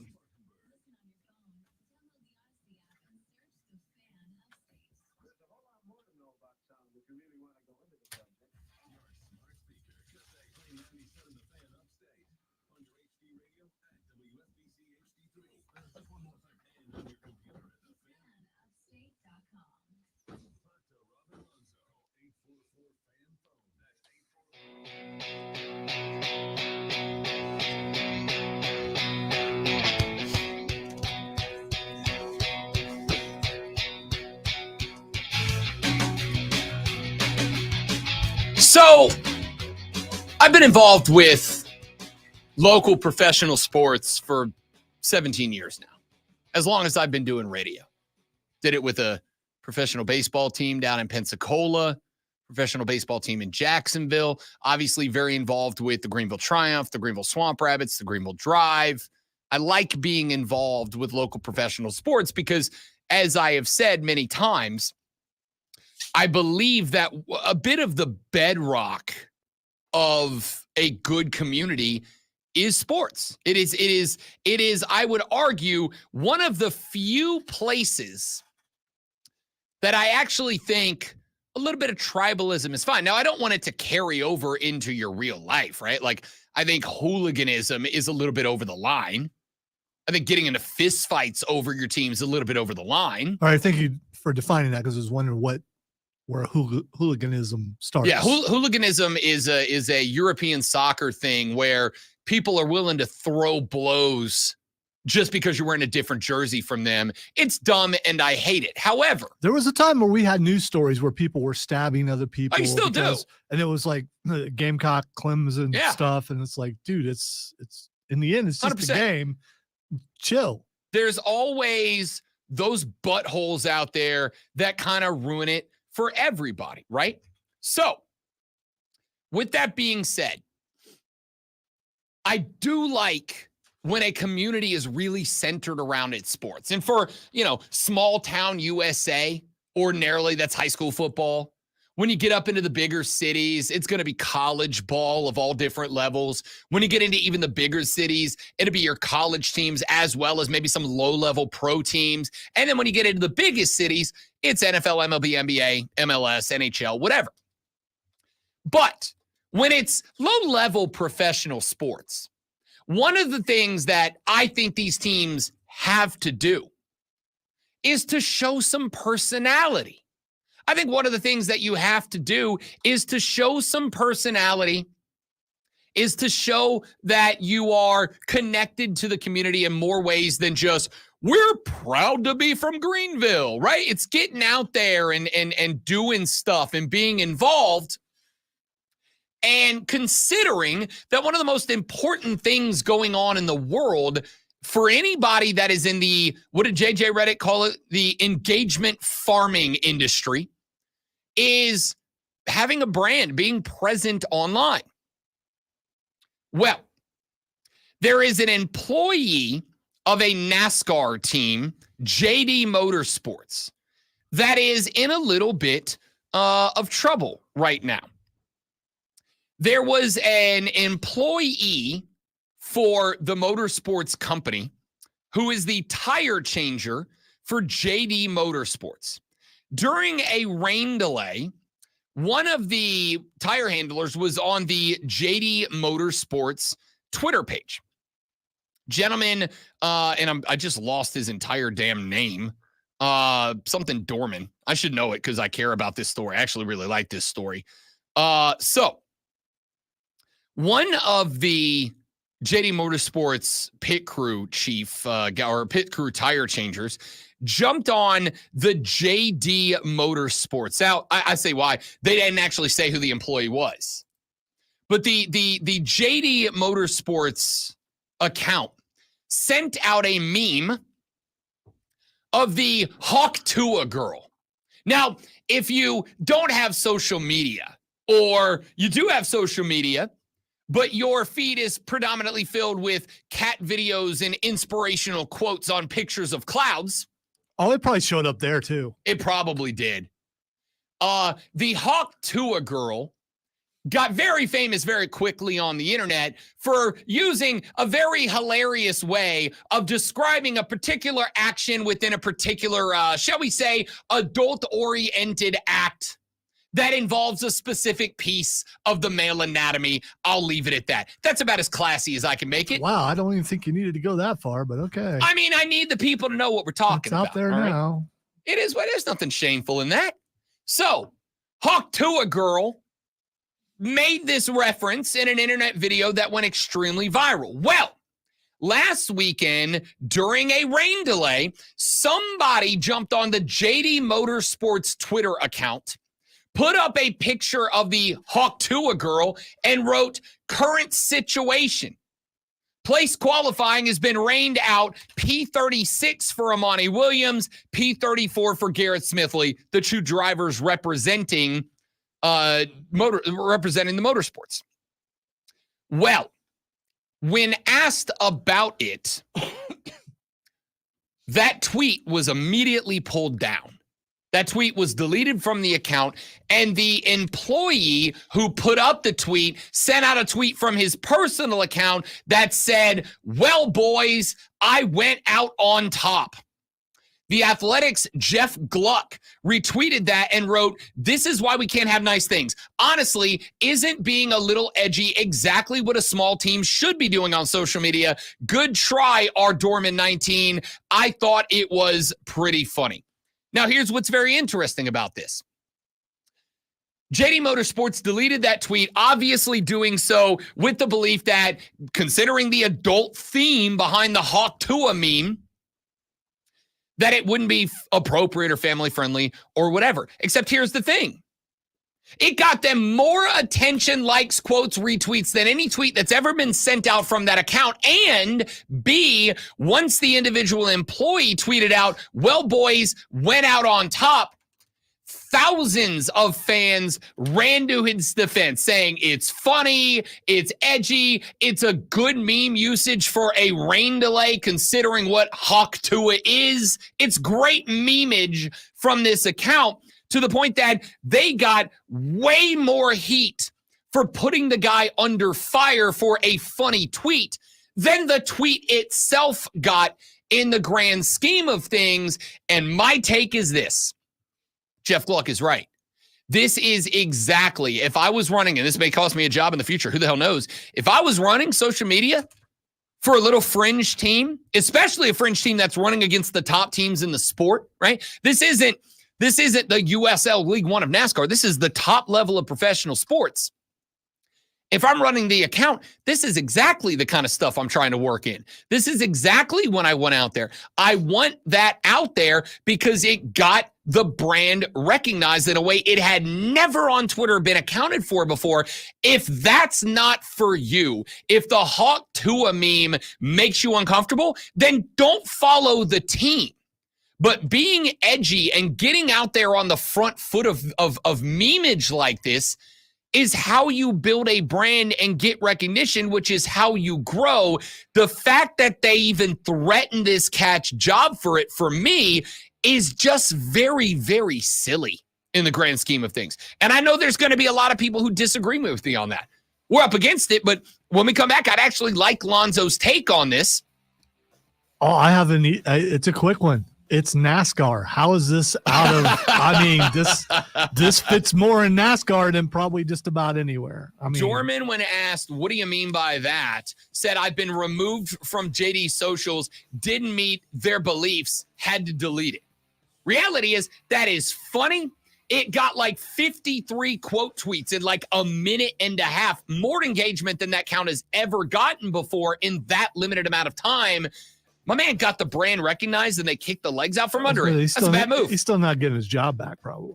I doubt. So apparently, because of the amount of support he got on Twitter, they have not fired him, but he has not gotten access back to the social media either. Oh, there you go. I hate it. I hate it. That man got you more in 1 minute than you'd ever gotten before. Did that help the driver win? Are they better on the track? Real. Having a brand in NASCAR is maybe more valuable than track placement in many races. Funding is what sprints you to the top of the NASCAR racing, not anything else. Excellent usage of the Hawk Tua meme, my guy. That's 11, by the way, if you were keeping track. Back after this on the Rob Brown Show in the Fan Upstate.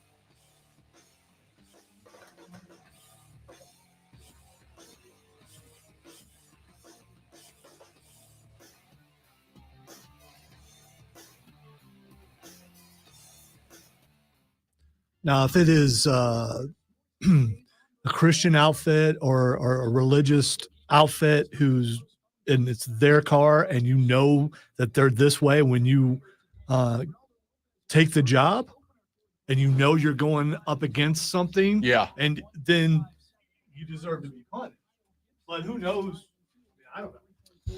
I think that's one of the, and I think we deal with that on a regular basis, the concept of, there have been plenty of segments like this one that I'm like, I don't know. I don't know if it's over the line or not, but you can't really do anything about it without just trying it and see what happens. That meme of memes that could be used in that situation is, to me, harmless. It really is. If you know what it means, you do. Most people who don't know what it means aren't going to get all up in their feelings about it. It's a harmless meme. Welcome to the internet, baby. It gets weird. That's what we do here. All right, guys, give me 45 seconds. I will be right back. Do not go anywhere, please, and thank you.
Garden party, just so I can crash it and learn and find out what everyone's wearing.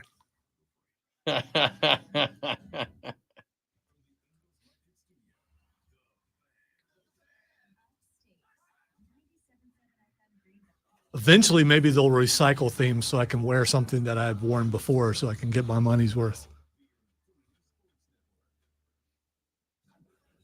If I would have went with Charlie's advice and bought a straw type cowboy hat, I could have worn it again this year. No, straw hat's cheesy. You got to go. No, cowboy hat is not fit for a garden party. It's a different thing. I just love that we are 3 days deep from learning the theme, and I'm still trying to help Lonzo understand the concept of a garden party. It's lost on him. I don't. He just said he was going to wear a straw cowboy hat to a garden party. Again, how many people out there have ever been to a garden party? What you would call a garden party? Not enough people have been to a garden party. I'm not dissing our demographic, but I'm just saying that I think there are more people on my side of this than there are on yours. All right, question. Is Georgia Clemson a playoff elimination game in college football this year?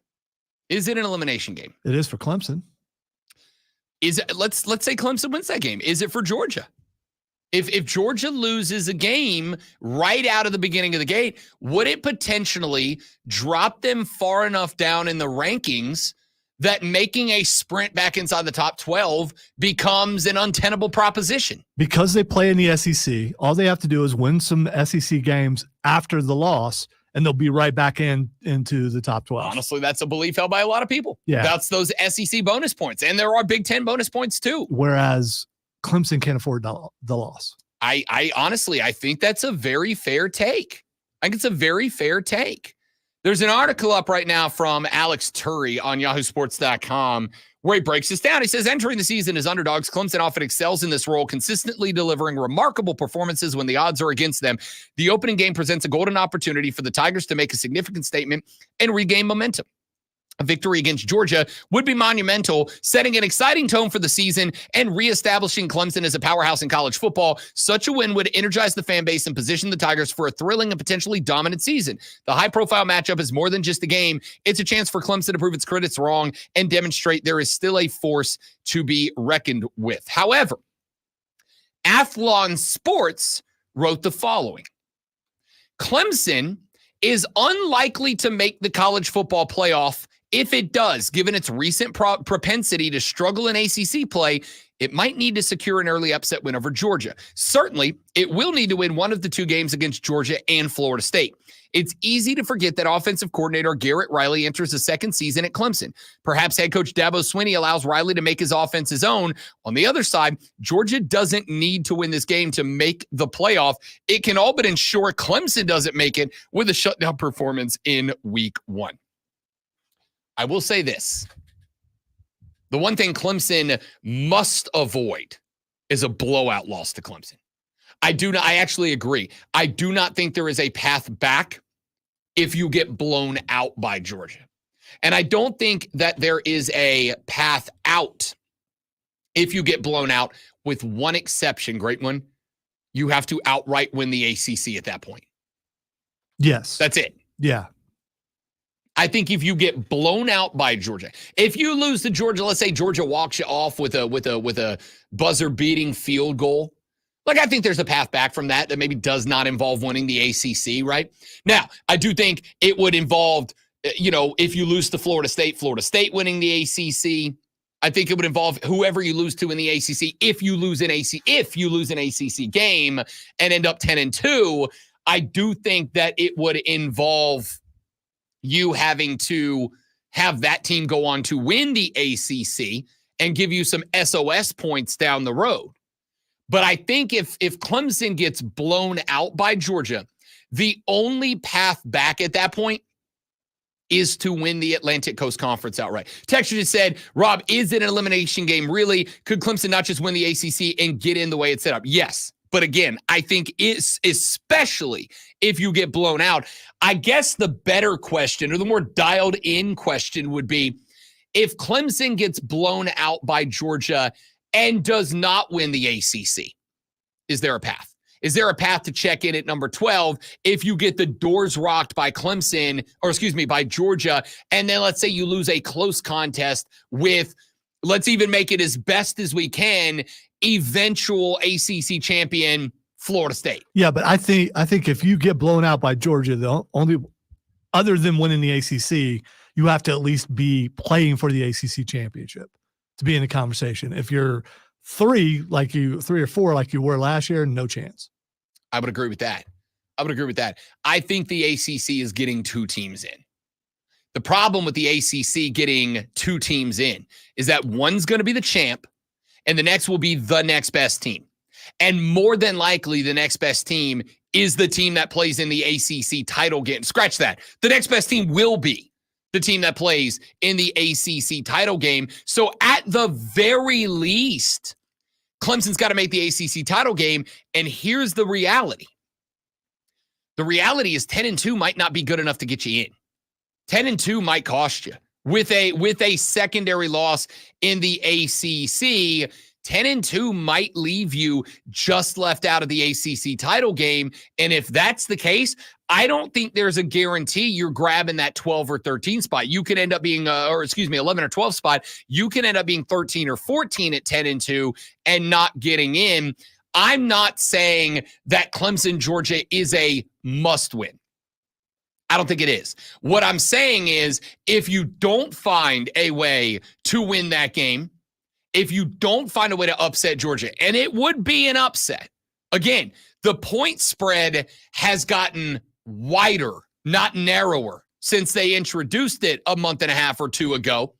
The point spread, if I recall correctly, opened at 6.5, or it was either 6.5 and went to 8.5 or 7.5 and it went to 9.5. I'll go look at what it is today with our friends at BetMGM. But I really do think that the game is not a must win, but great when I would say if they do not win it, the other 11 games become must wins.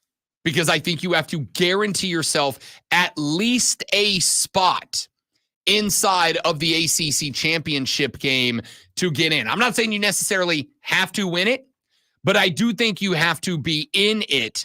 And I think if you are not in it, you are probably missing out. By the way, I lied to you.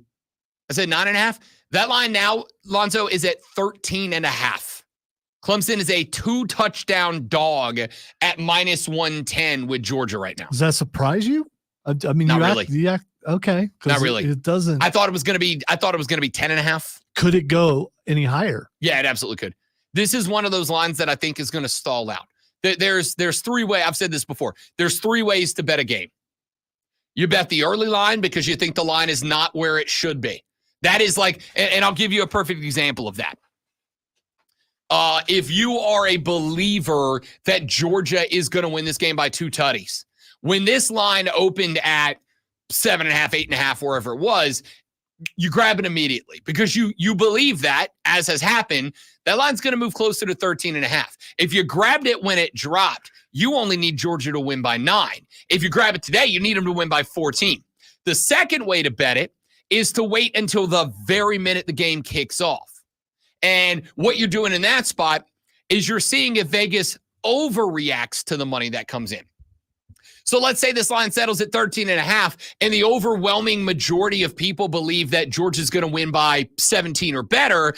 If there's a ton of bets that come in and Vegas overreacts, and let's say on game day, this line jumps from 13.5 to say 15.5. And you believe that Clemson can keep it within a pair of tutties, keep it within 14, then you can grab that line where Clemson gets an extra 2 points to play with in the final spread. And then the third way is to bet the game live. That's actually my favorite way to do it, specifically in the NBA, right? Because let's say you get, like I did a number of times in the playoffs, you look and you go, okay, Boston is a 7.5 point favorite. They got to win by 8 or more. But let's say the game opens and they're up against the Knicks, who are outgunned because of the injuries. But let's say that the Knicks go on a 7-0 run to open this game. Vegas reacts to that, and now you go look at the line, and maybe Boston's a 2.5 point favorite. So had I bet them 5 minutes before the game started, I needed them to win by 8. But now because I waited into the game, I only needed them to win by 3. And the exact same bets hit at the exact same number. So this line is going to be stable from now until probably like August 30th, maybe August 31st on the day of kickoff. And when we get to that point, I think you'll see a jump. And I do think you'll see that line move at least up to -14.5, maybe 15.5. Maybe it rounds out at an even 15 or something like that. But I really thought the number was going to be 12.5 when it settled. And it's going to settle over 2 touchdowns because I don't think the points are coming back to Clemson. I don't think this number is going down. So you are a heavy dog, but here's the flip side. If you're going to upset a team, great one, you do it in week 1, right? You do it in week 1. You do it when they have not perfected their rhythm and timing because you can go out there and you can scrimmage a billion times, but until you get into the live heat of battle against the team that is not your guys, that you haven't seen work out all fall, that you haven't seen work out all summer, until you are running a high-tempo, full-speed offense, that chemistry is not, it's just not there. That's why so many teams that end up having high-flying offenses at the end of the year, you go back and you look at their week 1-2 numbers, they're not what they averaged out to be. They're the numbers that drag the season average down. That's your chance to snipe a team, but obviously the same is true for Clemson. And when you got a guy like Cade Klubnik who's trying to find his stride, when you got a wide receiver core that was a letdown last year that is going to try to find its place, and oh, by the way, one of the bigger names transferred out, the chemistry issue is an issue for you as well. All of that being said, if Clemson wants to make the playoff, I don't think they can get blown off here. Because if they do get blown out and nobody else gets blown out, and let's say that the third place in the ACC, we'll say the top 2 teams, Florida State and Miami, make it. Let's say Florida State, for the sake of the conversation, let's say FSU goes 12-0, Miami goes 11-1, only with a loss to FSU, and those are your ACC title teams. Let's say Clemson checks in third. Let's say Clemson checks in third, but they got blown out by Georgia, and let's say the other third-place team is North Carolina. But North Carolina never got blown out. Let's say they have 2 losses as well, and let's say those 2 losses are by a combined 4 points.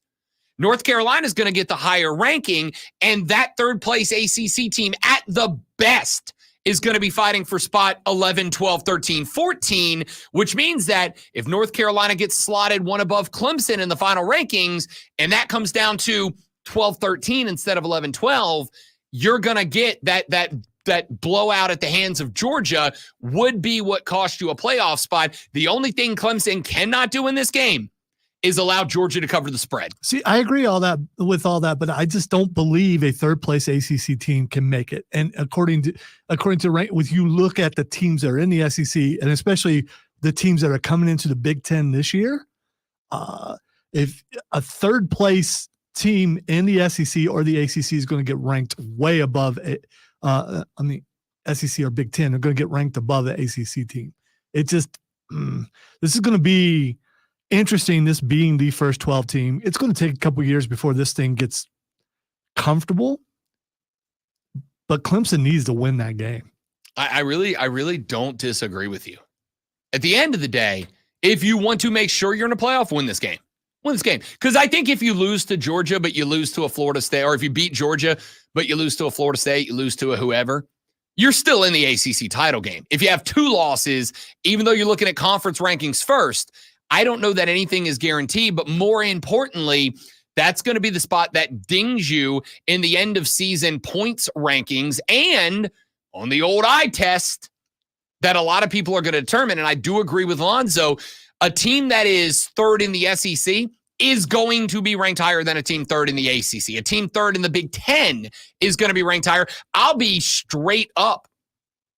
I don't know that a team that is third place in the Bob's Used Cars 12 won't necessarily be ranked ahead of a team that is third in the ACC. So if you know in the Power 4 that at the best you are going to be considered, whether you are or not is irrelevant, it is what you are considered. If your conference is going to be considered at the best, the third best conference in the Big 4, and maybe the 4th best, behind the Bills Dentistry 12, then in that case, having 2 losses and one of them being an absolute ass-kicking by Georgia effectively removes you from the conversation. I'm not willing to say it is an elimination game for Clemson from the playoffs. What I am willing to say is if you get throttled by Georgia, it probably is. And I think that's probably a fair way to look at it. Agree or disagree? 71307 is the text line. Joey B said early in the season, defenses are always ahead of offenses. I think this game looks a lot like the last time they played in 2021 when it was a 7-point game. That's advantage Clemson, right? Because Clemson's defense should be back to dominant this year. Should be. They also should have been the last 2 years, and they weren't. But they should be. And if that is the case, that's advantage Clemson. I just need the goal for me, be inside of 13.5. Be inside of that point spread. Good teams win, great teams cover.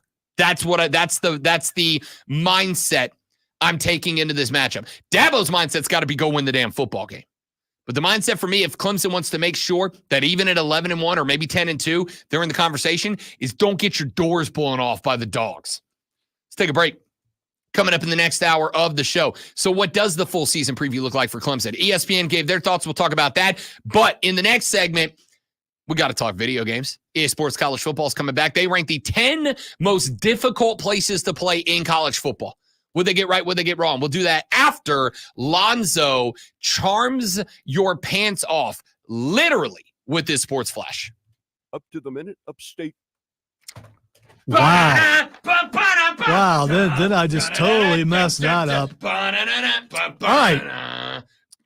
A new NCAA football rule approved yesterday will allow all coaches to provide instruction during practices and games, removing the previous restriction of just 11. However, the new rule maintains that schools may have only the assistants plus the head coach recruit off campus.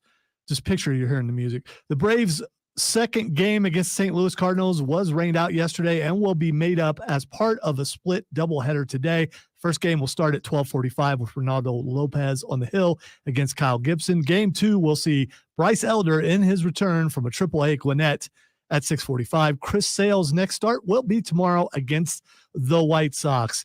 Tune in this afternoon from 3 to 7 p.m. for a brand new local show, Wire to Wire. Cole Bryson and Dees will get you up to date on the latest local and national sports news. Great guests, great debate, and a whole lot of fun. Wire to Wire.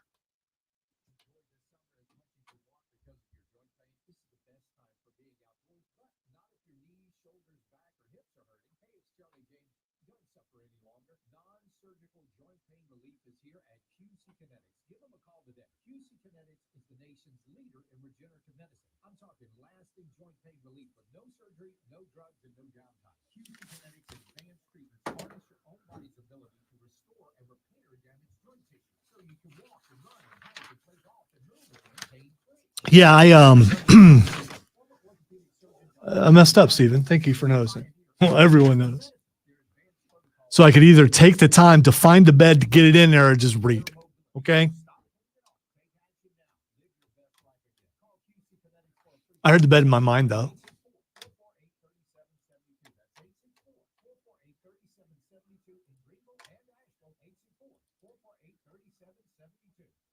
Hey, you make a mistake at your job, maybe 3 people notice. If I make a mistake at my job, thousands and thousands of people hear it.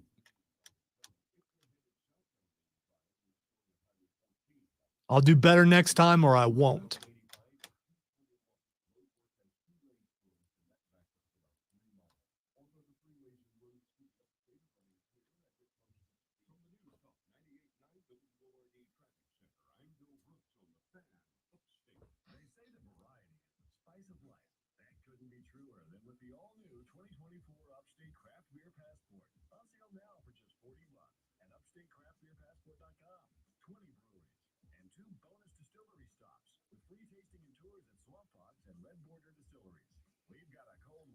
I also made sure that I made the mistake when I know the boss is driving in so he can hear it, because if you're going to mess up, you want to make sure the boss hears it.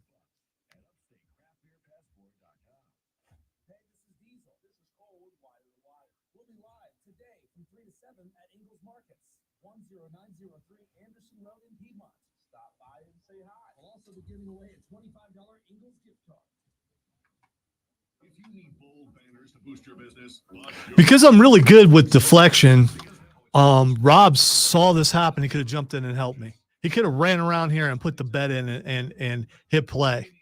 Did he not? No, he laughed at me and walked out of the room. So in the end, it's all Rob's fault.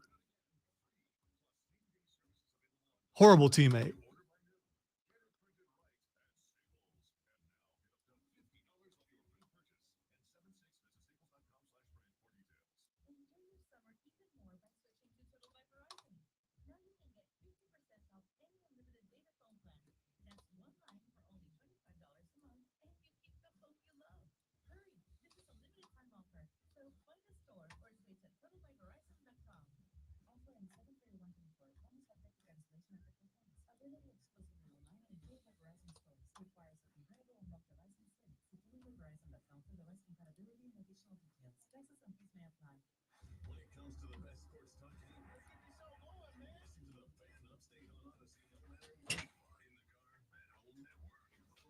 I decided it was your fault. That's fair. Most things are. Because you're a bad teammate. A good teammate would have come around here and put the bet in and hit play while I was reading. Yeah, I mean, you know.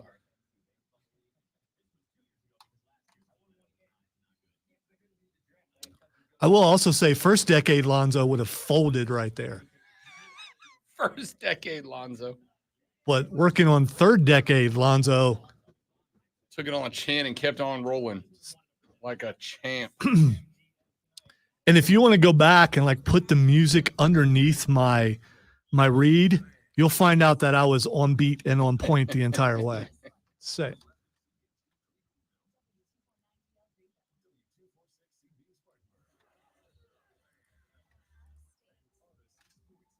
QC in the first break.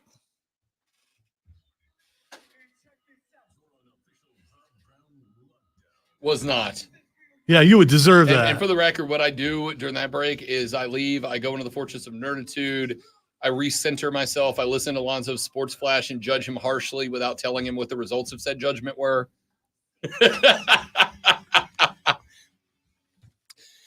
Hour number 3 of the Rob Brown Show goes now. Welcome back, ladies and gentlemen. Hey, Naz Mario joining us 1 hour from right now to talk some NBA as we get geared up for the NBA draft tonight. After the draft next week, we will evaluate where the rosters stand. And then with Mario, we will begin talking baseball and shifting our attention to the footballs as we inch ever closer. Inside of 75 days, just a touch over 10 more Wednesdays, dude. And 10 Wednesdays from now, we'll be going, there's football on tomorrow, y'all. Real life football. Football that counts. Football that matters. Engineering isn't doing anything right now. Maybe we could get them to install a countdown clock like right behind me. You know, I used to do a segment called the Countdown to College Football Kickoff, where we would have like a cool, like, dude sounder with like explosions and lasers and stuff like that, screaming bald eagles, monster trucks revving up, etc. And then we would just tell you how many days are left until college football. I should probably bring that back. America. Hell yeah. Oh, wait. No, sorry. What I meant was. Hell yeah. So we'll see. I might bring that back. I started working on it one day and then I just didn't finish it. I need to finish it. I got like 10% of it done. And then I quit. I could do that. I am busy, but it's still part of the, I could do that. That's true. I can ask Lonzo to do things. I just don't. If I did, it would be award winning. So, that's also true. You would get that. That's also true. There's a certain level. Potentially more awards to be winning. Yeah. There's a certain level that we try to, Yeah. meet. Gold, platinum, double platinum. Like the Taylor Swift of South Carolina sports talk radio, my dudes. Yeah, that's us. Also, can I tell you, again, I said the other day, if there is indeed a Dave Grohl Taylor Swift rivalry brewing, and apparently there is, I need you to know, Tay-Tay, as big as I am of a fan, I am Team Dave Grohl. And apparently that rivalry is budded after Grohl posts the Swifties going after his daughter on Twitter. He went out and said, we call ours the Errors Tour because we make errors, because we actually play our instruments live. Apparently, Tay-Tay at her show last night introduced her band as saying, the band that is going to be playing live for you for the next 3.5 hours. So she heard Dave and took a shot back at Dave. I think it's a work. You think Dave Grohl got involved in a work with Taylor Swift? You think there's enough crossover between those two that either one of them is going to pick up listens? That's the point. There wasn't. There's still not. Now there's definitely not. Because the Swifties are bloodthirsty, dude. The Swifties are worse than the Grohls. Let me just say this. Foo Fighters I love the Foo Fighters, but maybe they're not rock and roll enough. And so to get rock and roll enough, you've got to get hatred from the pop world. See, but now he's done that, and now he's borderline metal. Yeah, except for Grohl's entire career has been the exact opposite. The exact opposite. Right, but he's getting older, and he wants to leave his legacy as a rock guy. No, Dave Grohl does not want to leave the legacy of being an a-hole. He never has. He could have been doing that for years, dude. He was the drummer for Nirvana. He could have been a jackass from day one. He probably doesn't remember a whole lot of being the drummer for Nirvana, though, because he never looked like he was entirely there. I mean, you know what I mean? He was a Seattle kid in the 90s. All right?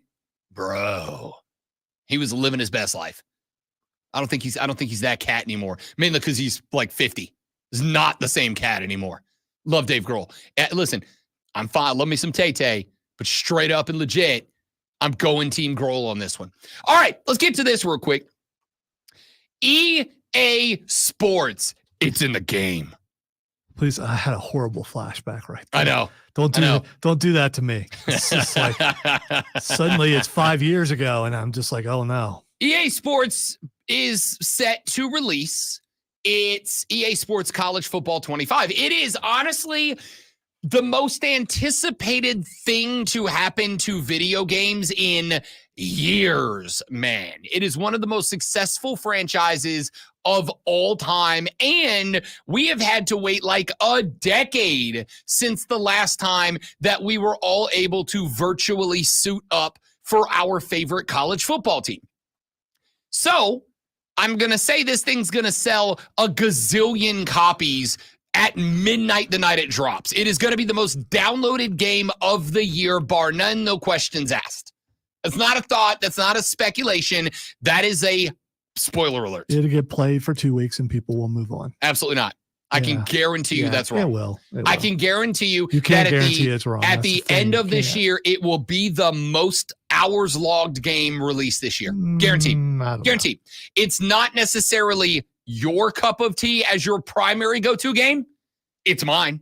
I promise you that once this game drops, Call of Duty and Pressure Washer Simulator and Red Dead Redemption, they're all taking a back seat for months. If I recall, this is only going to be available on next gen, which means you won't be playing. I am going to say now, because she's at work and can't hear it, Daddy's buying a new console. He's locked in. We'll see. He's locked in. You've been saying that for a while, but you haven't done it. I will tell you that this is going to be the trigger, because I'll tell you how it's going to play out. That game's going to drop. I'm going to watch all my buds online posting their clips and posting their takes and talking about how good it is that we back, boys, with a Z on the end. And I'm going to get super jealous. And at like 8 a.m. on that Saturday, I'm going to roll out to the local gaming store. I'm going to pick up the X or the PS5. I'm going to pick up a copy. I'm going to bring it back to the house. And I'm never going to tell her I spent that money. And if any of you snitches do, I'm coming for you. You can catch these damn hands. All right? Yeah, don't be snitching, people. Shut it, please. My God, man. That was a good one. Yeah, that is a good one. Really I added good that one. one yesterday too. Pretty excited about it. I played it a bunch back in the day, but people get violent over these games, and I'm not into that kind of Nobody violence. gets violence. They talk bleep. No. We've talked about, I've seen physical violence over a stuff. video game? Yes. You hang out with too many really, really rabid dorks. Everybody I know is very intense, including you. So am I. I mean, listen, you snapped the head off your driver. How are you not going to? Well, because I didn't hit it on somebody else. By the way, the Series X is pretty heavy. You probably would. I mean, you're not going to pick that up. No, that's way too expensive. And if I'm you not buying new drivers. If you do, it's going to go through the wall. It's not going to bounce off of it. It'll just be like stuck in the plaster. I am not guy who's ever planted a video game controller in the drywall. All right. I get heated, but I throw it at the couch, not the wall. Anyway, EA Sports put out its ranking of the top 10 most difficult stadiums to play in as an away game, as an away team. Here's the list they put together. Here's their top 10, where they go right, where they go wrong. I'll tell you, I've been to a number of the stadiums on this list. Clarification. So this is actual stadium, not in the games. Correct. That is the most difficult to play. Now, they took their ratings in real life and then they applied them to the game, because one of the things that happens in these games is when you play in an away game in critical spots, the crowd, the audible gets louder, the noise gets louder, but what it does is it actually impacts, like, players on the field will run the wrong routes because they heard the play wrong in the huddle. When you display you can pull a button and it shows you on the field the play you selected, the routes and stuff will get distorted. So you can't actually see what the routes are based on the pressure and the place that you are playing. So here's the top 10 list they put together. Checking in at number 10, Ben Hill Griffin Stadium, Gainesville, Florida, commonly referred to as the Swamp, known as being one of the loudest environments in college football. They write, quote, filled with passionate fans who are close to the action, it's no surprise to see the Swamp make the top 10. Number 9, staying in the Sunshine State, Doak S. Campbell Stadium, Tallahassee, Florida. They write, located in Tallahassee, Doak S. Campbell Stadium is the home of the Noles. Fans pack the stadium every Saturday to support the Seminoles, and it's only Doak S. Campbell Stadium. Okay, because it didn't sound like you were saying S. Doak S. Campbell Stadium. Okay, it still doesn't sound like not Docus. No, it's anyway. Go ahead. Fans pack the stadium every Saturday to support the Seminoles, and it's only going to get more difficult to play in as the program continues to improve. Can you substitute doke with broke and say that again? No. Broke-ass stadium. Number 8, Gaylord Family Oklahoma Memorial Stadium in Norman, Oklahoma. They write, the Sooner faithful remain present and loud throughout it all with this program. Expect this environment to get even stronger as the program makes the move to the... Okay, explain to me how being in the SEC makes the stadium louder. This is the kind of crap that infuriates me. They're in the SEC. It's going to be loud. How? Because it means more, Rob. Gosh. Whatever your name is. Broke-ass analysis is what that is. Number 7, Camp Randall Stadium, home of the Wisconsin Badgers. They say the Badgers may not be a team that immediately comes to mind when thinking of current teams that are intimidating. However, when the fans get involved, it can be very intimidating to face the Badgers on the road in Camp Randall Stadium. I don't know about Wisconsin. Here's the thing. I mean, you've been to more stadiums than I have, so you may be able to judge I've some not of been to this. Camp Randall yet. Yeah, I was guessing you've never been to Wisconsin. It's on the bucket list. I do want to go. Well, who wants to go to Wisconsin? Wisconsin. I do. I would like to put together a swing where I do a Camp Randall on a Saturday and then a Lambeau on a Sunday. Suddenly on Saturday, Rob wakes up and says, let's do a roadie to Wisconsin. No, he does not. Oh, no, I'm flying to Wisconsin, just to be very clear. There's no roadieing to Wisconsin. I'm flying in and flying out. What if you had a Winnebago fully stocked? Yeah, I'll be 60. That does sound awesome as a retirement plan, but I'm too big to keep my broke ass in a Winnebago right now. Number 6, the Penn State Nittany Lions in Happy Valley Beaver Stadium.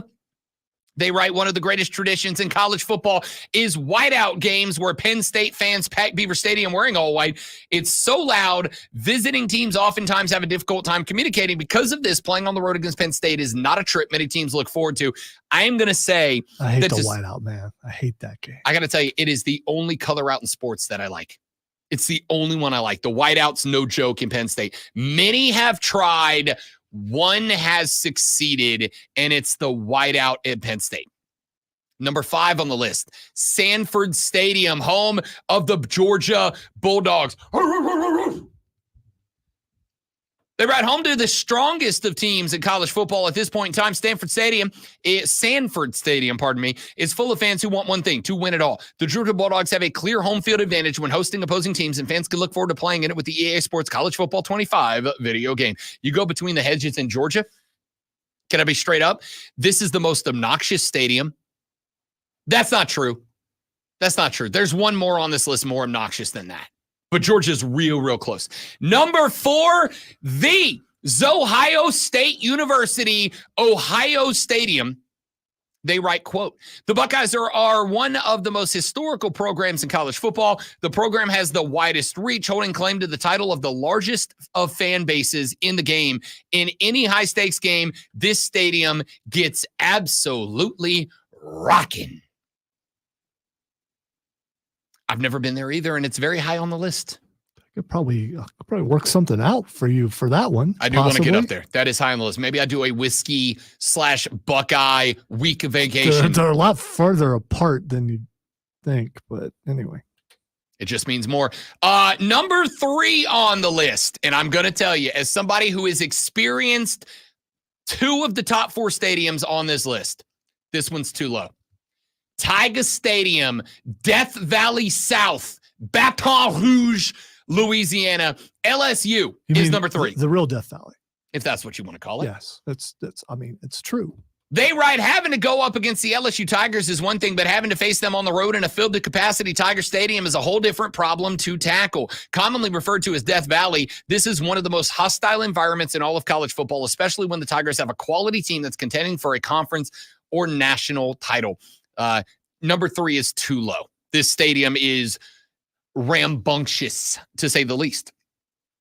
At number 2 on the list, Bryant-Denny Stadium, home of the Alabama Crimson Tide, capable of seating over 100,000 fans. Bryant-Denny Stadium is viewed by many as the center of college. Okay, come on.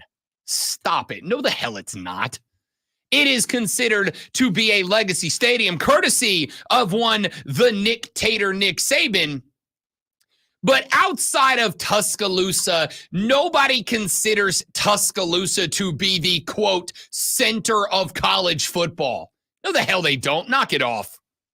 Anyway, they say with numerous head coaching legends, and there's two, Bear and Nick. That's it. What do you mean a plethora? Stop it. There's two. It's numerous. More than one is, I mean, how much is numerous? Is that you need 5, 6? I gotta say more than two. With a couple of head coaching legends. What other Bama coach is a legend? You know how I know there's not another one? Because I can't name them. There might be college football legends to Alabama fans. And you're a knower of ball. Yes. This is the kind of hawk to a take that drives me up a wall. Okay. According to Oxford Dictionary, numerous means great in number. Yeah, is many. two is two many? Two is not many. No, yeah, it's not. No, it's two is not many. It's just two. No, there's two, my dudes. There's two. Someone even asked, does numerous mean more than two? And they said, no, numerous means very large in quantity. Bear Bryant, Nick Saban. Is Wallace Wade in the freaking 1950s on this list? No, Rob, Wallace Wade's not on this list. Are there numerous personalities in this room right now? No, there's two. There's two. There's a couple. Stop. This is the kind of crap that drives everybody who's not an SEC fan up a bleeping wall, dude. Keegan's got a couple of names for you. I'm gonna tell you right now. Mike Price. Was Mike Price the one that got caught in the strip club? I believe it. I believe it was. It was him, not Shula, right? Yeah. No, it wasn't. Shula's the one that just sucked outright. Yeah, he wasn't very good. Mike Price was the one. And for the record, Mike Price should not have lost his job for hitting up Air Tees Angels in Pensacola, Florida. I don't know why I know exactly the strip club he was in. You do. I'm surprised you didn't give the address. It was in my hood, dog. I was on the radio when it happened. You think that wasn't a running gag for like a hot minute? I want you to know the day that story broke, I went downstairs to the boss. I think I was either right in or like getting into radio right at the time, if I recall correctly. And it may have been when I was still in my college classes that this happened. I think it was my freshman year. But either way, I went to whoever I was working for, and I'm like, if you don't go get yourself a sponsorship from Air Tees Angels and hit it with the tagline, women so hot you'll throw away a D1 college coaching job to see them, you're missing a huge opportunity here. Anyway, yeah, I mean, if you want to call – I mean, don't get me wrong. That is a college football legend for me, right? My man got tossed from a multi-million-dollar head coaching job to see some boobies. They must have been world class, my dude. Anyway, it should not come as a surprise to see that the home of the Crimson Tide ranks number 2 on this list. It does. It does. I'm not saying it's easy to play there, but ladies and gentlemen, if you think that was rage, if you think that was spite from Rob Brown, wait till you hear who's number 1 on this list. After this break. Bang! Radio, baby! You like that? That's good. That's good. That's a segue. That's a tease, is what that is. The boss to straighten his tie. Yeah, he did. Like, yeah, there we go. I taught him. I learned him something. I'll tell you who's number 1 on the list when we come back, and then we will say who should be added to. Does Clemson deserve a spot on this list? Does Willie B deserve a spot on this list? Does Paladin Stadium deserve a spot on this list? Maybe. We'll talk about the number 1 most difficult place to play on this list. That was sarcasm. I don't know why I turned into Patrick Starr there, but that's sarcasm on the Rob Brown Show in the Fan Upstate. You see. All right, guys, one more reading. We're right back. Stay right there, please, and thank you.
right, guys, we're having a Might discussion. be a client.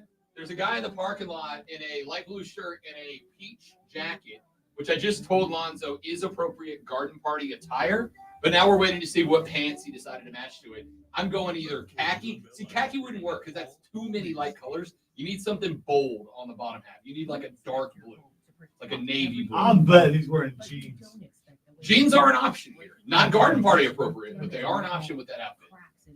But if you're going to go jeans there, you got to go dark blue jeans. You can't go like regular old Wrangler. He's not going to get out though because he's probably waiting until the building I will do this supposedly segment opens on this microphone. at stand. 8:30, and it's 8:23. So I'm going jeans because of the license plate.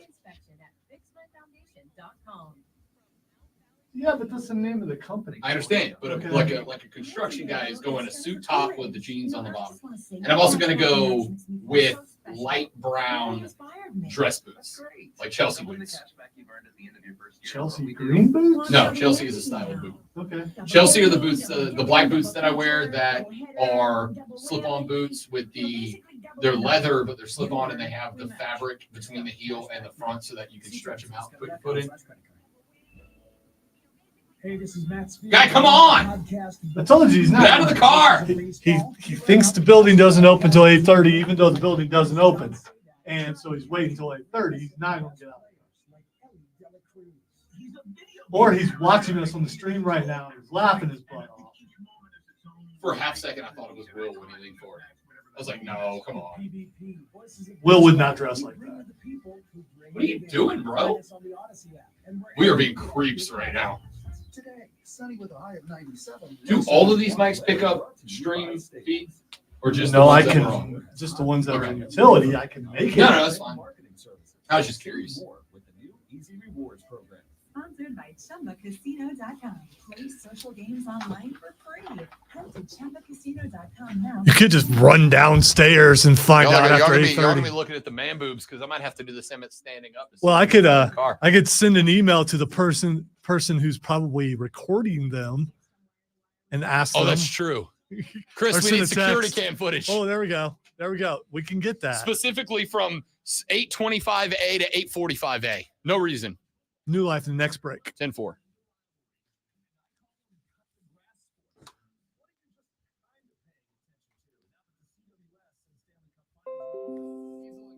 You're right. You're right about that promo. That was good.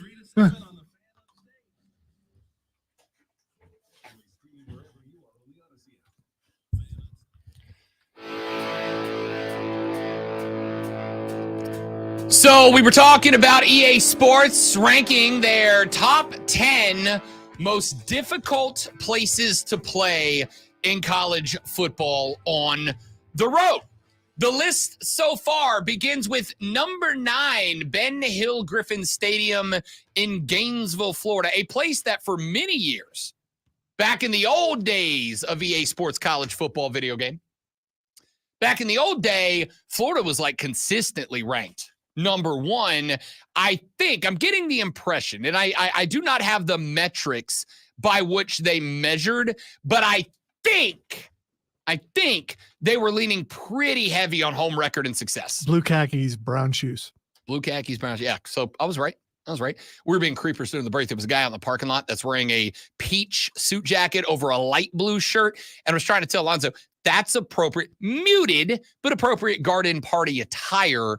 But you got to have the right pants for it. I don't do muted though, so you know.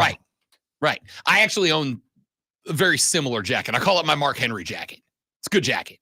I have that same one. I could rock that for a garden party, but I'm not. All right, so Ben Hill Griffin usually number 1, which the fact that they are number 10 and behind FSU at number 9, I've been to both of those stadiums. I am going to 100% tell you the Swamp's a harder place to play when the crowd is full throat than Broke-ass Campbell Stadium. It's a harder place to play, but that leads me to believe that they are leaning heavily on recent record at home than they are the traditional view of these stadiums. FSU at number 9, Boomer Sooner at number 8, Gaylord Family Oklahoma Memorial, Camp Randall, home of the Badgers at number 7, Penn State's Beaver Stadium at number 6 up there in Happy Valley, number 5, Sanford Stadium, home of the Georgia Bulldogs. You got to bark when you say it. Number 4, the Buckeyes of Ohio State, Ohio Stadium. Number 3, LSU, Tiger Stadium, a.k.a. Death Valley OG. Alabama Crimson Tide, Bryant-Denny Stadium at number 2. And the number 1 most difficult place to play, Texas A&M's Kyle Field. Get the out of here. Come on. After all the things you've said about them and the Yell Eaters, why would it not be a difficult place to play? Because you're looking at how stupid are those guys? I mean, how distracting would it be as a player? 0% distracting. To be seeing those guys. They have grown men in overalls going, oh. That's not distracting. It's annoying, if anything. All right. Annoyance is distraction, by the way, because you're going, that is so stupid. How are they doing that? And the next thing you know, you get hit in the mouth because you get sacked as a quarterback. But here's the thing. Elite performers are not going to be distracted by that. This is why I have told every producer I've ever worked with when I'm on remote, if I'm on remote, if you need to tell me something, just say it. It's in my ear. It's not going to take away from what I'm saying because distractions don't work on me because I'm elite. You've never said that to me, but you just made because I don't need to. But you just made a mistake. Because you know better. Because you know better. You can't distract me. I'm too good at this. I've been doing this too long. All right.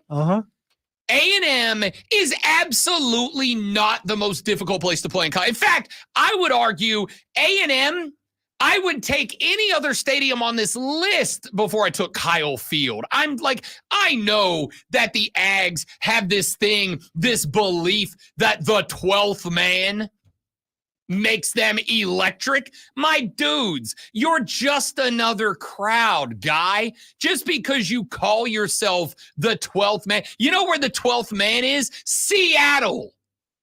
The Seahawks are the 12th man, not you, Ags. There's 2 ways A&M's on this list. Number 1, we changed the name to the most annoying place to play in college football, in which case power ranked number 1, 2, and 3 because you're a cult. Or number 2, the belief that if you go to Kyle Field and you beat the Aggies, the cult is going to take one member of your team and human sacrifice them. That's it. Whoa. That's hypothetically. Okay. Hypothetically. Of course, obviously, hypothetically, right? No, they are not. Get the hell out of here. No, they're not. You know what this makes me think about this entire list? I really don't give a. That's what it makes me think about this entire list. Nothing.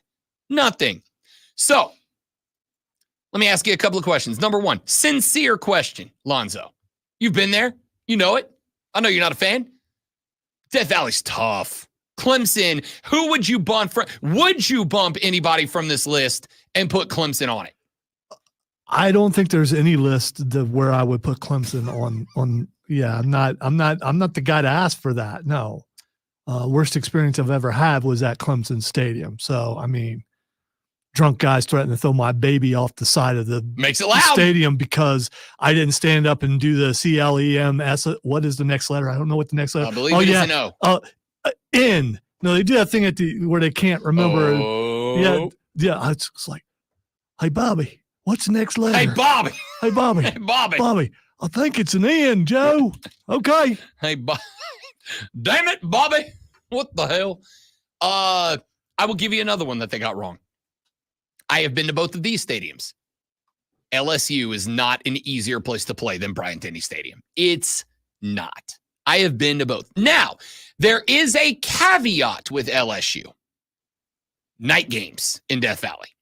Day games at noon, it's still loud, it's still raucous, but you give the coon asses a handful more hours to knock back some brewskis on the sidelines.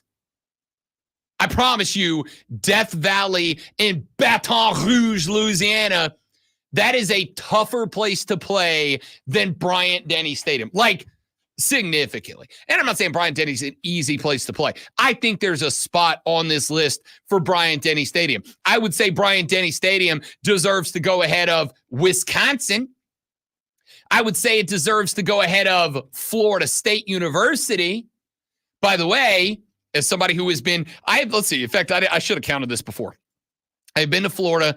I have been to Florida State. I have not been to Oklahoma or Wisconsin or Happy Valley. So I've been to 2 of the top 5 or 2 of the top 10. I have been to Sanford and Georgia. I have not been to the Buckeye Stadium, so that's 3 out of 6. I have been to LSU. I have been to Alabama. I have not been to Kyle Field. So I've been to half the list so far. I've been to 5 out of the 10 schools on this list. And I can tell you with definitiveness, Florida State is only on this list. This is why I say I think this list leaned into like recent success, because I've been to Florida State. Florida State is a tough place to play. Much like LSU, it's a tough place to play at night when you give Florida man a full day of boozing in the parking lot before they go in. Then Broke-ass Campbell Stadium is a much more difficult place to play. I was at the game, I don't even remember what year it was, but the year that Oklahoma went down and played FSU in Tallahassee, I was at that game. It's one of the loudest places I've ever been. Oklahoma walked out of there escaping with the dub. If I recall correctly, I was at that game, and it was one of the louder experiences ever. But overall, FSU is a tough place to play. It is not inside the top 10. In fact, I would tell you, as somebody who has been to both, Clemson's a harder place to play than Florida State. Regardless of what the recent records has been, Clemson is a harder place to go and win than Florida State University. Now, I will say this, Florida State, for the first 10 minutes, is one of the best environments in college football. But Florida State fans tend to trail off towards the end of the game. Clemson fans, in my brief experience, is not. That's a full throat crowd start to finish. A&M being number 1 on this list is a joke, dude. It's a joke. Absolutely damn not. No way. LSU deserves to be above Kyle Field. Bryant-Denny is above Kyle Field. Death Valley. I haven't been there. I would guess Columbus, Ohio is a tougher place to play than Kyle Field. I'm just sorry, but your dumb little chants from the World War II cosplaying bro cheerleaders is not as good. It's just not, man.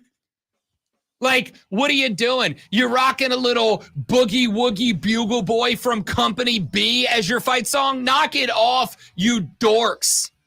A&M's not on this list. All right. For those of you that have been world travelers, what teams did not make the list that should have, and what teams are on the list that should not be? When we come back, remember how we talked about the JJ Redick thing? I really don't give a and how Lonzo said he was disrespectful to the media, and I said he wasn't because he addressed that it was the answer, and it was a fair and significant. He didn't say that was a stupid question. In fact, he said it's a very valid question. To which the answer is, I don't give a bleep, right? Well, yesterday and the day before, a story broke in college baseball that I'm going to show you what disrespectful to the media sounds like, and see if we can open the eyes of America to why the transfer portal is a good thing. That's coming up next on the Rob Brown Show on the Fan Upstate. New life.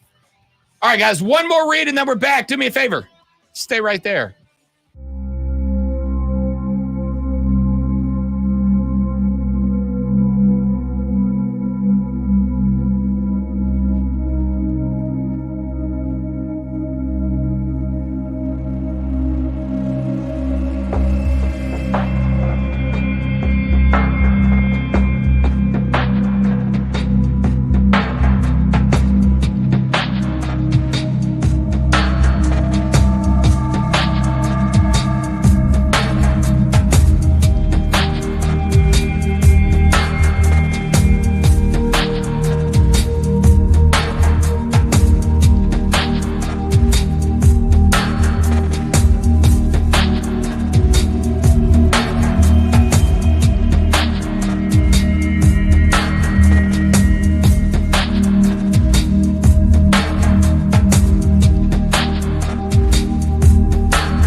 we're back.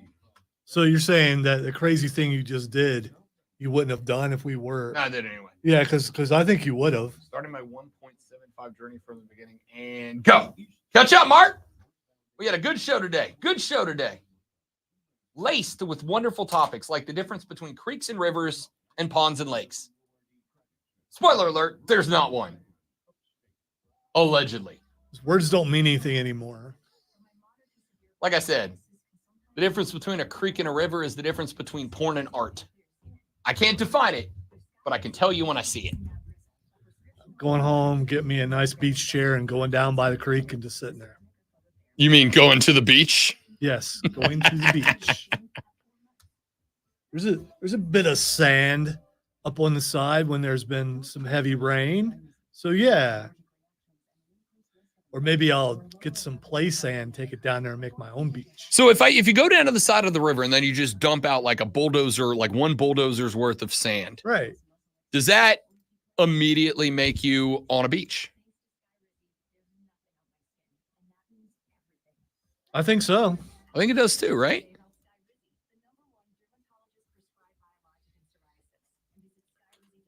He spells his name with a C, Mac.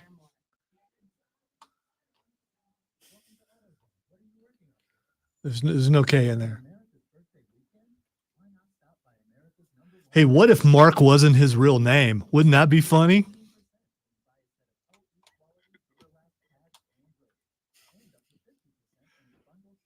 Just being hypothetical there. I mean, nothing to that statement.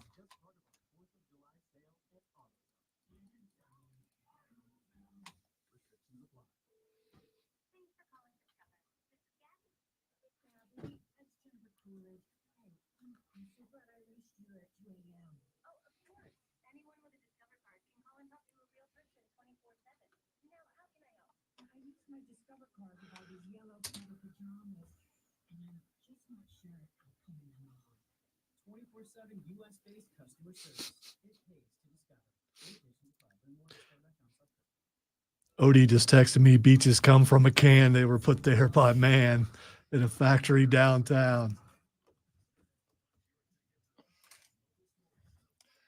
He did, Mike. Millions of peaches. He lost a bunch of weight. Peaches for free. Thank you, Mike. I did. So far about, what are we sitting on? About 43 pounds right now? I'm bad at math. Let's call it around 45. Less round 45.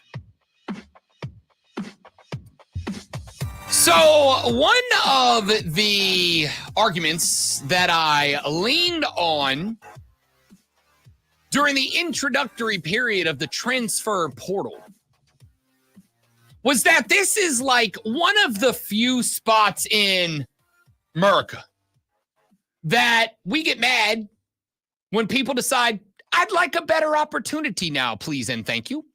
This is one of the few spots we get upset when somebody goes, I've got an opportunity to do better for me and my life and my family, etc., my career. Guys, I'm going home. No. Screw you guys. I'm going to another school. Big difference there, Eric. Big difference there. I'm gone. That's exactly right. Thank you, Heather. The whole gallery chiming in on this one. So, when students were allowed for the first time the opportunity to say, screw you guys, I'm going to another school, a lot of folks got real upset about it. A lot of folks got real bummed out, like, oh, no. And one of the arguments that I leaned on for a very long time there for a hot minute was, hey, wait. Coaches do this all the time. Coaches all the time say, yeah, I'm not going anywhere. And then they get a check with an extra zero on the end and they are 88 and out the damn gate. They gone with a capital G. Hasta luego, muchachos. So why is it that it's okay for them and it's not okay for players? And the only response that I have ever gotten, which in my ever so humble opinion is a bad argument, is, well, they've earned it by, but so what? So you're telling me that a second-year coach at an FCS school who gets an FBS opportunity has earned the right to bolt from that school for a better paying job, but a player who's been in the mix for 4 years hasn't earned the right to do the same thing? Nope. That's a dumb argument. All right. If you hold that position, really look in the mirror and consider why you hold that position. The answer is because you just don't like that players can leave a school. Well, one of the things that I have said is that if you hold the position of they shouldn't leave because I don't like them to, that is bad. That's a bad thing, especially if you are a college coach, as there were a bunch of them at the time. No, I'm not naming any names or pointing in any particular directions, like South. But there were some coaches. I don't think that's South. South? Yeah, South? I think, South. I think it's South? more in that direction. South, like South. I'm not naming any names or just whatever direction I'm facing is South right now. I'm sure there's a compass app on your phone if you want to be completely. I'm not that dedicated. Okay. Not that dedicated. Point here is there were some coaches who were anti-portal. And the argument for being anti-portal effectively boiled down to one thing and one thing alone. What it boiled down to was, I don't like it. Yet, I bet those same coaches, if presented with a paycheck that had a couple of extra zeros on it, would be gone as well. I present to you Exhibit A, the former head coach of the Texas A&M Aggies, Jim Schlossnagle. Or Schlossnagle. I don't care. Say it how you want. Come on, do it right. Jim Schlossnagle. It's more, I think it's Nagel. I do. Jimmy S. See, because Jimmy S., after Texas A&M lost the College World Series, you will remember, because when you listen to this take, I need it fresh in the old noodle. This was Monday night. This clip that I am about to play for you is from Monday night. The news that predicated this clip being worth playing on a show in Greenville, South Carolina, in Spartanburg, South Carolina, broke yesterday. Now, I'm looking at my watch, and my watch says that today is Wednesday, which would have made yesterday which day, Lonzo? I believe that was Tuesday, Rob. I believe it was Tuesday. And the College World Series ended on Monday, which means that the press clip I'm about to play for you was less than 24 hours before Jim Schlossnagle took the job at the University of Texas. You want to know what disrespectful to the media is? You want to know what sounding like a sanctimonious sounds like? It's this clip from Jim Schlossnagle. Coach, with respect to the difficult outcome tonight, but with the rumors circulating today about a specific job opening, what do you have to say about your future in Aggie land? Yeah, I mean, I think it's pretty selfish of you to ask me that question, to be honest with you. But I left my family to be the coach at Texas A&M. I took the job at Texas A&M to never take another job again. And that hasn't changed in my mind. That's unfair to talk about something like that. That'd be like you asking Montgomery if he's going to sign in the draft. But I understand you got to ask the question. But I gave up a big part of my life to come take this job, and I've poured every ounce of my soul in this job, and I've given this job every single ounce I can possibly give it. So write that. Coach, thank you very much. I left that little soundbite in at the end because he just, like he was angry at the world, got up, pushed the chair back, and walked away. That was the last question, whether you liked it or not. But I want to flash back to the middle of that clip. Not just the point where he told the reporter, it's selfish of you to ask that question. No, it's not, Jim. Your name was heavily connected to the head baseball coaching position at the University of Texas. You know, kind of A&M's biggest rival in everything. Your name was immediately connected to the job. Oh, and by the way, a job that is not just a rival geographically, that's a conference rival now. They're playing in the SEC next year. That's a direct conference rival. You are recruiting against the Aggies now, and you are playing the Aggies on the diamond next year. So it's selfish. No, it's not. It is actually quite the opposite. It is actually almost demand that an Aggie beat reporter ask the Aggie head coach, whose name was connected to the Texas head coaching job, who had been asked about it multiple times, hey, season's over. You could be a free agent now. Are you going or are you staying? Oh, it's selfish of you. No, it's not. It's literally his job. But then let's go on to the middle part. Could I just a quick question? What if he told that reporter off the air that he was going to Texas and it was selfish for him to ask that question because he already knew the answer to it? Doesn't matter. You ask it publicly because that is a question that is directly connected to playing every angles Aggie here. fan. Just playing angles. I get it. That's the job. But the reality here is that question needs to be answered publicly. Every Texas A&M Aggie fan who just had a coach take them to the national championship finals is wondering, is he going to stay or is he going to go now? And the answer needs to be public. So it wasn't selfish. But then there was the little part in the middle where he said, I took this job so I would never take another job. And then he took another job less than 24 hours later. Here's the fun thing. I've been around this a very long time. I'm old enough that I can use that phrase and it's not a ha-ha funny joke anymore, okay?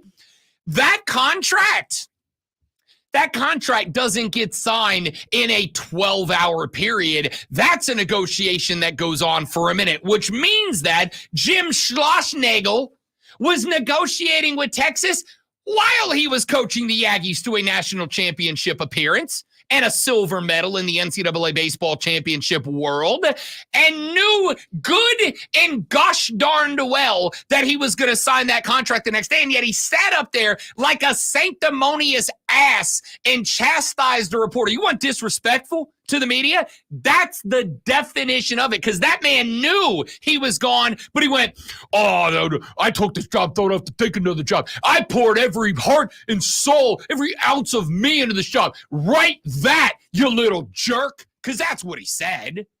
That's that. I missed that part. Is Texas closer to his home and his family than I Texas don't A&M? give a rat's patoot. I'm curious. I don't care. Here's Okay. what you do. Here's what you do. If you know you're taking that job, or even if you're in negotiations for that job, because you were when this happened. There's no chance they just the phone call on Tuesday. Hey, coach, congrats on going to the Natty yesterday. Would you like to come to Texas? Oh, you know what? I sure would. Yeah, go ahead and get it done right now. I'll make the press conference announcement in like an hour. Sound good? No, that deal was already happening. So what you do is you don't chastise and you don't sound like an ass on the stage. What you do is you go, hey, listen, I appreciate the question. That was a tough loss. All I care about my guys. All I care about is the team, is those guys in the locker room that are brokenhearted after they poured every ounce of their heart and their soul onto that diamond all year long to just come up that short and have their season end without a trophy. All I want to do is get back in that locker room with my boys and get them ready for the season. And then you move on. You don't say yes. You don't say no. But what you don't do is chastise a guy for asking a genuine question. And then, oh, by the way, lie bold face into a microphone. No, what he should have done is he would have said, you know, that question is stupid. It makes me angry. You know what? I'm going to get up. I'm going to walk out and go to Texas right now. And you explain to all these people, why I'm going to Texas. It's your fault I'm leaving this job. Goodbye. At least that would have been entertaining. It would have been. No, he just acted like a butt. Yeah. He just acted like a Jacksonville. Yeah. Up there. Right? And so when JJ Redick is worse. Get the hell out of here. He is You worse. don't believe that. I absolutely believe that. believe that. I absolutely believe that. Because JJ said the F word? Because of his attitude towards the media, he's worse. I am Rob Brown. I'm defending the media. JJ Redick was asked the question, called it a valid question, and then gave his opinion on the question. He gave an answer. This guy disrespected the question and the person who asked it. JJ didn't disrespect anybody. He's not obligated to give an answer you like. That's not disrespectful. As a member of the media, I was disrespected by JJ Redick, and I think I need an apology. Okay, I want you all to remember that Lonzo is a member of the media, and he just admitted it. Okay, so when you hear all those mass media takes, remember that's Lonzo. Well, Rob that's has Lonzo. told me many times that I'm a member of the media, so I just finally listened to Rob. I'm glad you did. It'll be the last time I probably listen to Rob. When we talk portal and I say, I think it's good that players can go on a quest for a better opportunity and a better chance to better their lives and better their opportunities in life. And you go, no, it's bad. I just want you to remember Jim Schlossnagle, verified, certified, bona fide, turncoat, and liar. Who's still complaining about transfer portal? A lot of people. Who's doing that? It's not happening on this show. I'm sure it's not happening on the station, period. That would never happen. Donovan said the coach is an ass, but he never really answered the question. Yeah, he did. Yeah, he did. He didn't say, I'm not leaving, but he said, I took this job so that I would never have to take another job. I have poured every ounce of my heart and soul into this job. He's right. That. He's right. He didn't answer the question. Joey B says, up until yesterday, JJ Redick was the media. Which is he turned on his own. He did not. I mean, that makes it worse. His answer was not disrespectful. Lonzo, if I make a crap commercial, like just a crap commercial, and you go, Rob, that's not up to snuff. That's not good enough.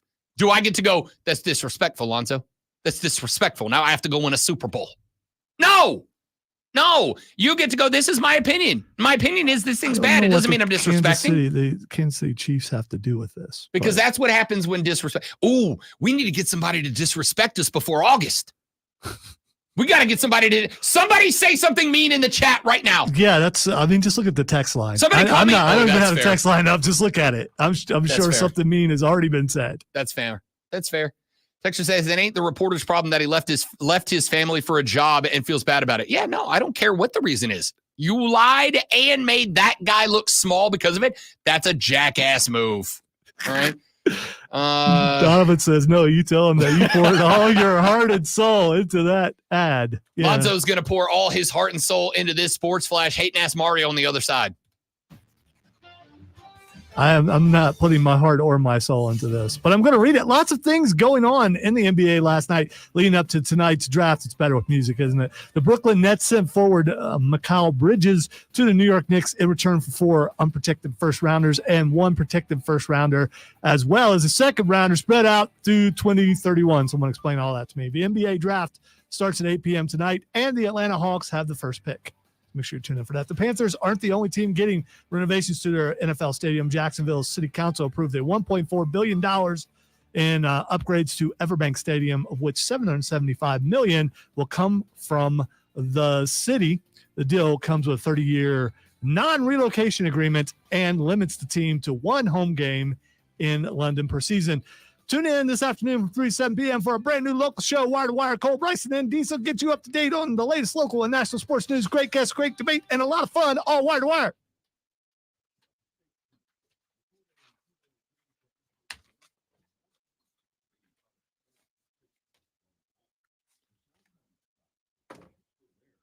There were some of you out there who didn't think I could do it. That's disrespectful.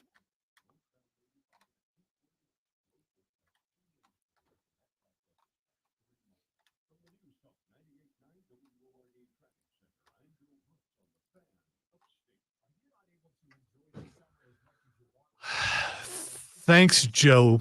Now I've got I Believe in Joe Hendry stuck in my head. And now, since Rob walked in the room when I sang it, now it's going to be in his head too.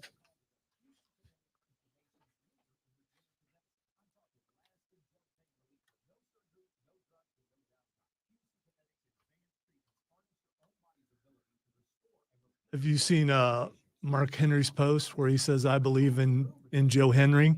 And he's like doing the thing. It's great. Let's get Mario up in here. Not that he's going to talk wrestling with us, but because he doesn't believe in Joe. Ew. Not. I don't even know who that is, brother. What's up, dude? What's up? How are you doing? You should look him up. You'd love him. Are you sweaty or did you just shower before you went to work? Really? I just worked out. He's sweaty. I was right. Let's rephrase this. I work until about midnight. Got up at 6 a.m. Went, lifted, got a shower in. I think that's pretty good. Yeah, I think that's a pretty good accomplishment. Is it leg day today? Or are you working on the lats? What are you working on? Leg day was yesterday. Today was buys today. And we just hit a personal record on leg day. Thank you very much. Attaboy. Getting set for that beach vacation this weekend. Dude, I can't tell you. I am taking this thing and I am chucking it as far as I can. Don't do that. I got to get you to a party Saturday night. It's very true. After Saturday. There it is. Yeah. I don't know what you're doing Sunday morning, bud, but we could go get tattoos together on Sunday. I mean, I would. All right, Rob says he's going to be your wingman, like you need one. I mean, come on. Come He on. does. Come on. Yeah, I mean, I also don't know how much it would be like. Do you want to go back to a condo with 8 kids? It is Florida. That's a good point. My nephew's gonna be running in and wake me up to do our annual ice cream in the morning. Who's that? I like that. Like, don't worry about it. What kind of ice cream is it? It's like a place right next to us, dude, and they think it's actually the funniest thing. I convinced them that my nephew is my kid because he looks so much like me, and it drives my sister insane.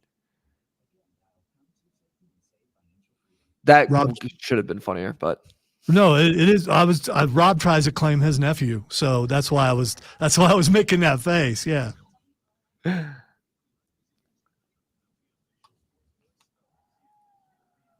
a good thing to claim. And there's some people in Pickens County who just didn't get that joke at all. I'm just, anyway, you'd have to be here.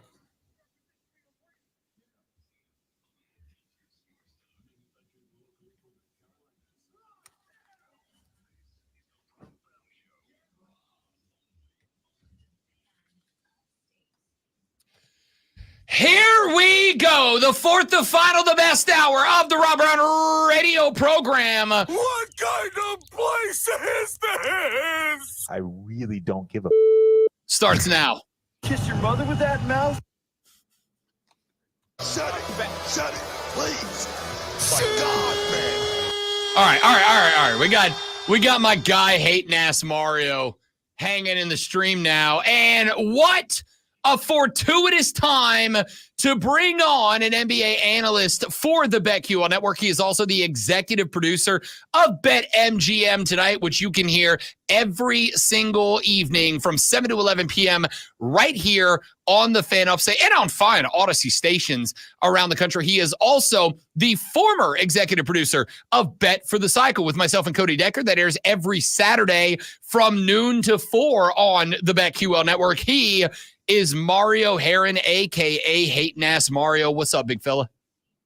Guys, what is up? It is such a pleasure to be with you guys on a Wednesday, and the NBA news cycle just doesn't end. And how beautiful is that? As soon as you think we're out, they pull you back in. Name that movie.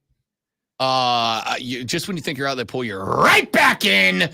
That is Scarface, not Scarface. Wow. No way. Wow. Good job, I can Mario. tell you the actor. No, you're looking it up. I'm not, because I can tell you that. Hang on. Your mouse is moving. I can tell you the actor, and I can quote you the line with inflection. What was the actor? And now I'm blanking on the Who's movie. the actor? It was Pacino, wasn't it? Yeah. Yeah. And I can say the line just like in the movie. And now, right now, I'm blank. You got me on one, not because I don't know it, but I'm blanking on it. This feels so good. I know it feels should. This so is good. this is years of vindication for you. Tomorrow. I named the actor. I said it just like they say in the movie. That does not helping me right now. What am I holding up? 3. What's the greatest, arguably, movie of all time? That's like top 3. And then think of the series and the movies that followed. Is it Godfather? It's Godfather. Godfather 3. I knew that. See, that's why I was trying to. Trying to help your memory by throwing up the 3. Yeah. Because Godfather 3 is objectively the worst movie in that franchise by miles. Yeah. Godfather 3, so that we are clear on my position here, shouldn't exist.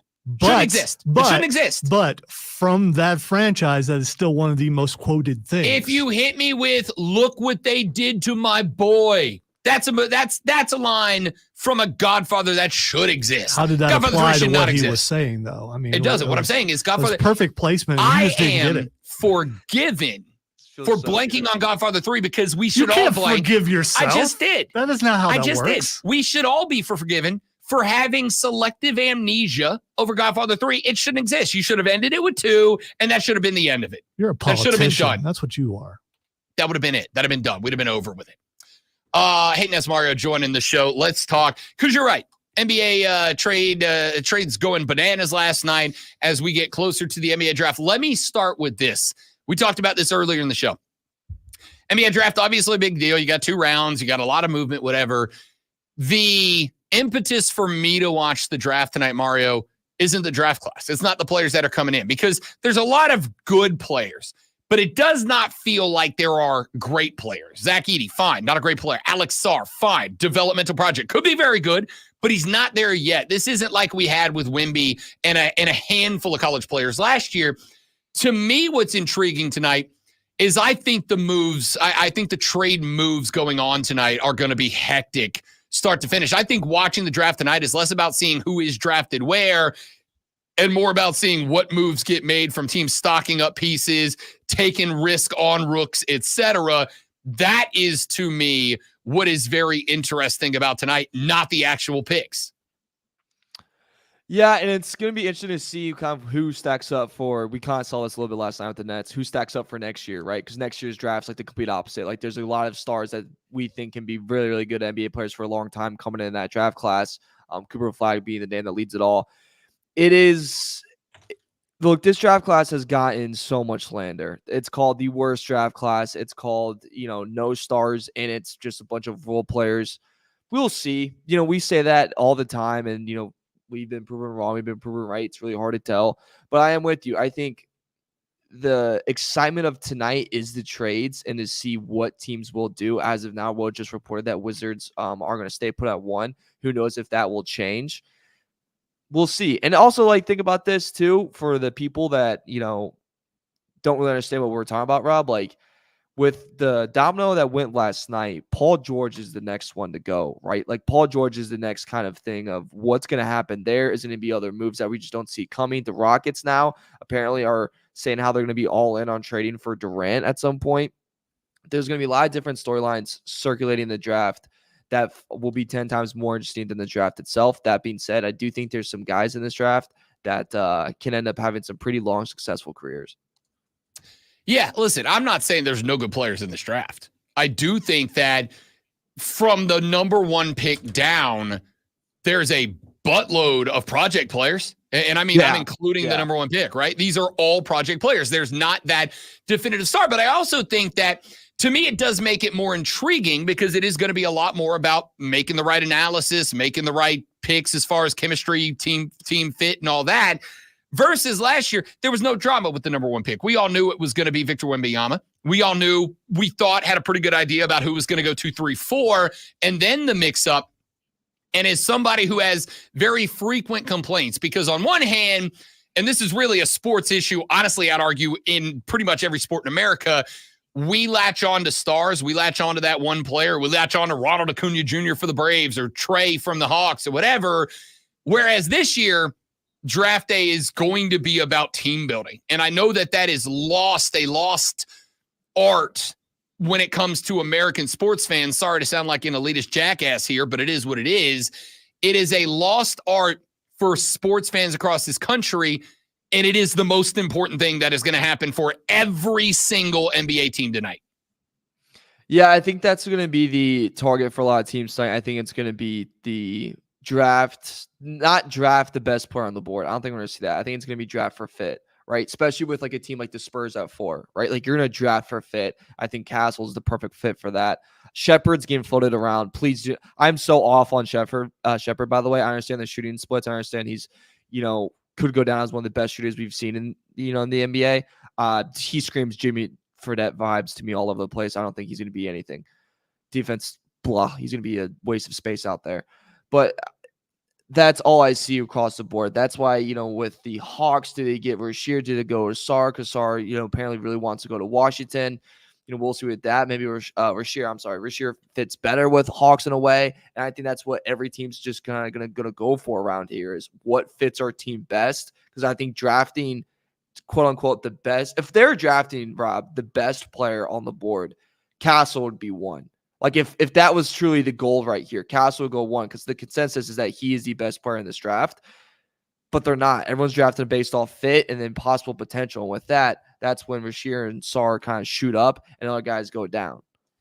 This is kind of interesting because it's a thought that I had last night. Joey B just put it in the stream chat. I'm glad he did so I could bring it up here. He said, quote, how worthless are NBA draft picks if you trade 6 first for Mikal Bridges because the Nets have, I believe, 917 first-round picks between here and 2031. A huge chunk of them came with a trade last night to pick up Mikal Bridges, to ship out Mikal Bridges down to the Knicks.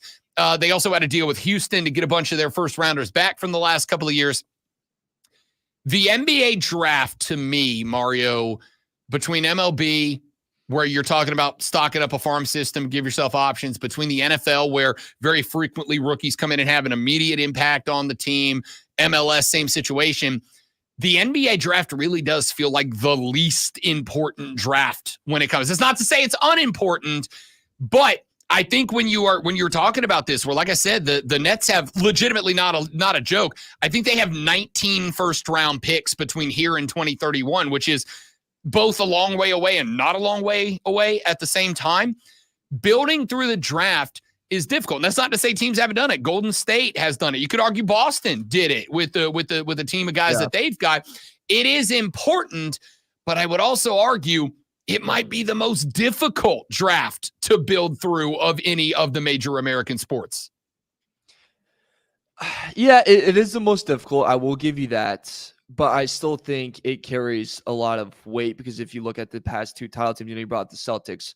Yes, the acquiring of Drew Holiday was huge in free agency and KP was big. But the cornerstone of that was Danny Ainge trading the first overall picks. He believed he could get Tatum at 3, and he gets Tatum at 3, right? It was getting Jaylen Brown. I believe it was at 3 or 4 as well. And Boston loses their minds. They didn't want Jaylen Brown. Those were the cornerstone draft picks. The Thunder, you look at them like they're a team on the rise. Who they get? They got Chet Holmgren. And they trade for SGA. I get that. But look at how big of a difference that team was and is with Chet on that team. It's complete difference. And then this year, it's probably going to be more important for them to get a big man, to have someone to come off the bench to help Chet out, especially when he gets, out physical in the paint. And you look at the Nuggets, right? The Nuggets hit on Murray, then they hit on Jokic late in the other rounds. They get Michael Porter Jr., who no one wanted to touch because, quote unquote, his injury report was the worst we've ever seen in all of sports. And then that hits. Yes, dude, is there other pieces that come around that help that they signed? Yeah, but then you also look at Bron off the bench. That was huge in the title run. He's been great for him. The Miami Heat, although they suffered injuries, like Jaime Jaquez was huge for them this past year. I understand, the free agency is just as important, but when it comes to, the foundation guys, I still think it's 60-40 of what you need to do in the NBA, because if you looked at even the teams that are, quote-unquote, bought almost, all the way through, like the Suns, like the Nets that we saw, a couple years ago, that stuff falls apart. The cornerstone of guys growing together, I still think is very, very strong. And also, huge credit to the Nets for knowing when to fold them. You had nothing. The big three didn't work. You weren't going to go anywhere with Mikal Bridges. It just wasn't going to work. And they cashed it in at the perfect time. From Kevin Durant, the final haul was Cam Johnson, 8 unprotected first-round picks, 1 protected first-round pick, a 2028 first-round pick swap, 2028 unprotected pick swap, and 3 second-round picks. And Cam Johnson's going to get traded too, by the way. Unbelievable. Yeah, they're going to keep stocking. They're going to keep stocking. That's the game plan. They are going with the old Belichickian method of stock, and then 1 year we're just going to unload and just get the guys over a 3-4 year period to build around. I think you're spot on. By the way, know when to hold them, know when to fold them, know when to walk away, and know when to run is... and all is right with the world. Yeah, I know. When he said it, it's like, man, I hope he knows what that is. And by the way, I know the song. Follow-up question. What's Rocky's last name? And Al Pacino. You have literally been told it multiple times. What is Rocky's last name? Bombola, whatever. Okay. Let's talk again. NBA. All is right in the world once again. Say Kenny Rogers. Kenny Rogers. I actually did know that because I remember that from Ted Lasso. Yeah, and I knew Godfather 3, so we're good, right? No, I don't know. No, we're not good because it's a little bit different. It's not at all different. In fact, in the hierarchy of importance in American pop culture, The Gambler is miles ahead of Godfather 3, a movie that should not exist. Do you feel redeemed? Because yes. I don't know that you should. Yes. I just... It's just like, just when I thought I couldn't be any more stupid, I'd do something like this and completely redeem myself. Between third-degree burns and a rug burn. Yeah, something like that. Yeah. Okay. Best player in tonight's draft is Castle. It's Stephon Castle. Really? Yes. I am buying all the stock in the world on him. He's just a jump shot away from being, I think, a first overall pick. Dude, I mean, Kevin O'Connor from the Ringer put him number 1 as well. Like, I saw there's potential there, but I just don't really see him being anything more than a Nick Claxton. Like, I just think that's like kind of his limit there. And I look at Castle, I think he's quick. He's got great acceleration off the bounce. He's a great finisher around the rim. He's a Dan Hurley product. And Dan Hurley, oh man, he makes some good NBA players. He makes some good basketball players.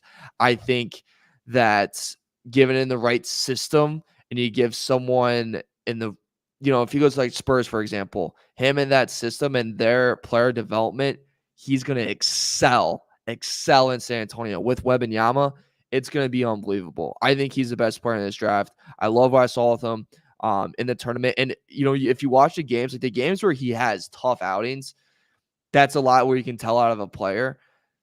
He just kept going. Like, there's some guys that just give up, right? Like, they're just like, it's not my freaking night. Everyone screw off. No, he found a little ways to affect the game. He's pretty good on defensive side of the floor as well, which is pretty big in the NBA. He's one of my favorite players in the draft. Klingen's also up there. I know I'm picking on the two UConn guys. Guy I'm telling you, watch out for those. Don't connect. Please watch out for him. Unreal scorer, great shooter, can be a great spot up shooter too. Good second team playmaker. I understand the defense. Oh, the defense is so bad. He got back cut to hell in college basketball. But what have we seen the past couple of years, man? The older guys tend to play a lot better in the NBA than the younger guys, especially straight off the bat. Dalton Connect's going to be a pretty good player, pretty good role player, good six man of the year type of stuff. Seth Greenberg was on our show last night. That's his rookie of the year pick is Dalton Connect. So take that with what you will. But Seven Castle, best player in the draft. I do not disagree. As a matter of fact, the next question I was going to throw at you, and we got about a minute left here, was going to be, I'm going to give you one guy for free, Dalton Connect, one of the best offensive scorers in this draft, or Donovan Clingan, arguably the best defensive player in the draft. You get to build around one of those two guys in 30 seconds. Who is it? Connect. Just because they're shooting and playmaking, I'll take it. Klingan's a great piece. I just think offensively, he'll never really come around. Defensively, he'll be a stud. And, we just watched Walker Kessler and Derek Lively the past 2 seasons and see how important that is. But if I'm building something special there, I'll go with playmaking. I like it. Hayton as Mario Heron. He is the executive producer of BetMGM Tonight, which you can hear every day on this station from 7 till 11 p.m. He is an NBA analyst for the BetQL network and joins us every Wednesday at 9 o'clock. We will do next week a review and a recap of the draft itself. And then Mario and I begin turning our eyes towards football season, which we will be inside of 10 weeks from the week after that. My man, look forward to seeing you down in Destin this weekend, big dog. Looking forward to it, my man. Let's go. Let's dance. And I cannot wait for key lime pie. Do not let him get you into trouble. Because he's got that. I'm going to get him into trouble. Look, you see the eye? That's the trouble eye. You got to watch out for that eye. I'm just saying, Mario still owes us a tattoo. That's all I'm saying. And we'll be together. I can hold his hand, walk him through it. All I'll say this is I don't need a big push to be in trouble, but to tattoo, I'm going to need a big push. I might need to be pinned down, and I will go with a fight. Darn, if only. If only. I can't think of anybody that would be there that would be more than happy to make that happen. Hey, you weigh a lot less now. There's no guarantee that you could pin him down. And yet I still got Mario by $125. I don't know. I'm 195 right now. Just stepped on the scale. Damn, fatty, get in the gym. I know. I that. I love funny you. Enough, dude, funny enough, quick story. Funny enough, I stepped on the scale and my brother was watching the stream last night and goes, "Hey, let's get some extra steps in, huh?" Wow. Right. Not even I'm that mean. Hayton Ass Mario is again from the BetMGM Tonight show. You can hear it 7 to 11 tonight on the show. Appreciate you, big fella. Talk to you next week. Always a blast. Thank you, guys. You know it. Hayton Ass Mario, the best. We're back after this on the Rob Brown Show. We're back after this on the Fan Upstate.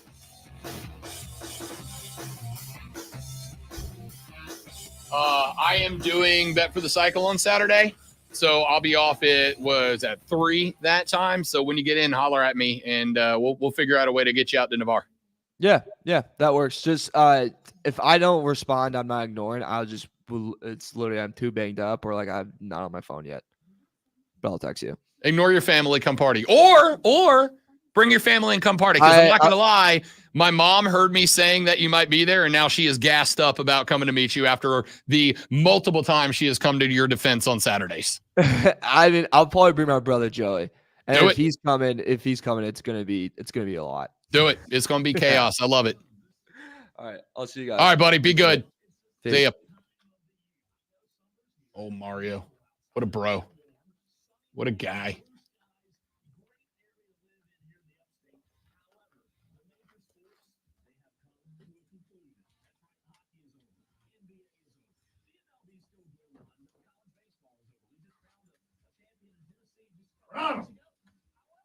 If you want to crown them, then crown them. But they are who we thought they were. And we'll let them off the hook. All right, guys, give me 45 seconds. I'll be right back. Do not go anywhere, please. And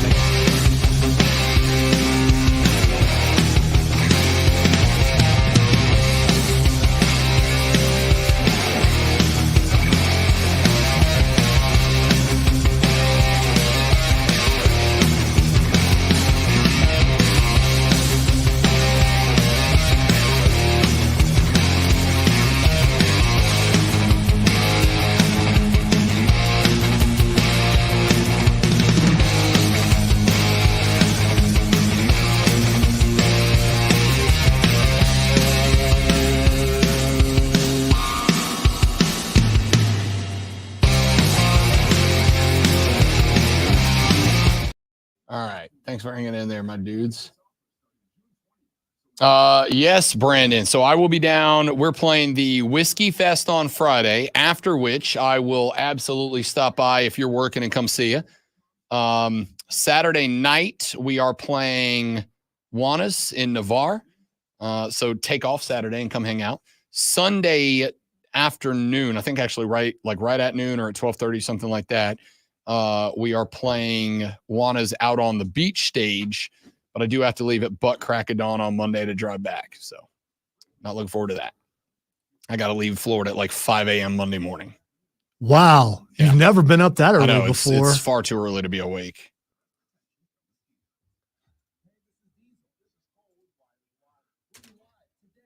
But okay, let me know if you're working Friday. Let me know where you're working at Friday, and I will make it a point. Well done with your Animaniacs. I'm on a roll right now. Come on, dog. Playing, I think 12:30 to 2 on Saturday. It's either 12:30 to 2 or 12 to 1:30. But before we got to get there at like 9 a.m. for load in. So I'll be on the beach, and then me and the boys are going to hang out for a while after we're done playing Sunday once we get the stuff loaded up. So come on, man. Come on. Down bar Friday and Saturday night, hopefully not closing. Beautiful. I will we're done playing at like 6. And I think Jefferson Starship ends at 9. Either 9 or 10, they're done. So as soon as that's over, I'll come see you for sure. Gotta come see my dog. Wonder what the Jefferson Starship playlist is. I'm really curious as far as the lineup. Do they hit all the different Starship iterations? That's the thing. Do they play tracks from all the Starships? I don't know that they can. I mean, that's why I'm asking who's in the lineup, because I don't.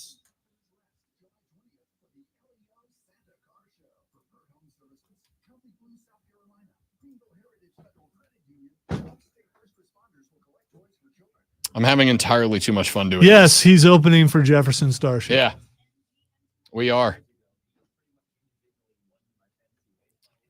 And then we found out yesterday,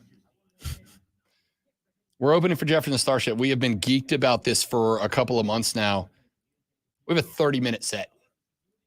That's like 4 songs. Don't talk as much in between. I know it's hard for you, but you can squeeze it. That's our show. We're average musicians.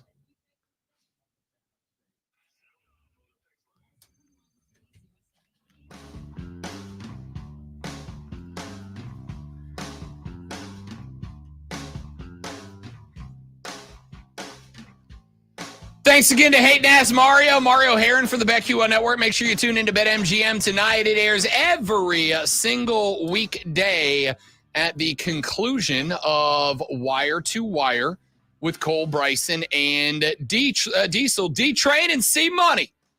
Coming to you every single weekday from 3 to 7. Then we roll over to Trista, Ryan, and Nick. And, of course, Hating Ass Mario at 7 p.m. Wait. D-Train and C-Money. And C-Money. Who is C-Money? That'd be Cole Bryson, a.k.a. C-Money. No. A.k.a. C-Money. My dogs. Oh, that's okay. I'm just trying to picture Cole a street, and I can't do that. Diesel could pull it off. I don't think Cole could do that. I don't know, man. I could see Cole Bryson being charismatic enough to get the name C-Money and roll with it. Busting out the freestyle. I just don't see that happening. Cole Bryson, I need you to bring your full C-Money on the show tonight. All right. I need you to just be C-Money tonight. Just be that guy. Just be talking and suddenly you got the diamond grills up in there. Yeah, so I want to see that. I do. All right. I would like to take you from one extreme to the next. We talked about the now former head coach and professional liar, Jim Schlossnagle. I would like to take you to the other end of the spectrum. I would like to take you to the head coach of the team that defeated Jim Schlossnagle. I would like to take you to Tony Vitello. Tony Vitello is the head coach of the Tennessee Volunteers, the new head coach of the Tennessee Volunteers, the head coach of the Tennessee Volunteers, and now 2023-24 NCAA men's baseball champions. After on Monday night, that national championship game happened, two things happened. The first, if you missed it, was Jim Schlossnagle being asked by a member of the media, hey, can you address the rumors that you are connected to the Texas Longhorns job? Can you speak to that? And he said, it's selfish of you to ask that question. What a dumb question. And then proceeded less than 24 hours to do the thing that he was asked about and made a big deal out of it. It was kind of a jerk move, if we are being honest about it. On the other side of that guy, a guy that I would have zero interest in having my child go play for, is Tony Vitello. See, I got a lot of love for Tony Vitello right now. See, while Jim Schlossnagle was in the back room giving his BS answer and really telling the media, I really don't give a about what you think, Tony Vitello was out on the field with his boys doing a little post-game interview, and it went a little something like this. Thing hit the end, you sprinted out to your group. Take me to that moment and why this group has meant so much to you. They're fun. Yeah. Loss of voice and emotion too. They're fun, but also just like kids are tough these days. These guys will do whatever you ask them to do. Holy I'm on the I don't really know what happened the last pitch, but I know our fans got us through that tough inning. I guess we were intentionally giving them a couple runs or whatever Combsy was doing. But that was a group effort on the mound. Frank did an unbelievable job. Incredible group of guys. The team chemistry. Just be a good teammate if you're listening. If you're in the SEC, you're going to be a superstar player, but you need to be a good teammate, and that's what these guys were. We've talked about wanting to build something, build a program like your dad had. You had a wonderful embrace with him. What was that moment like? It was, I felt like I was the dad and he was the kid because he wouldn't stop crying. And I had to rub some dirt on him. He's way too tough on me when I was younger.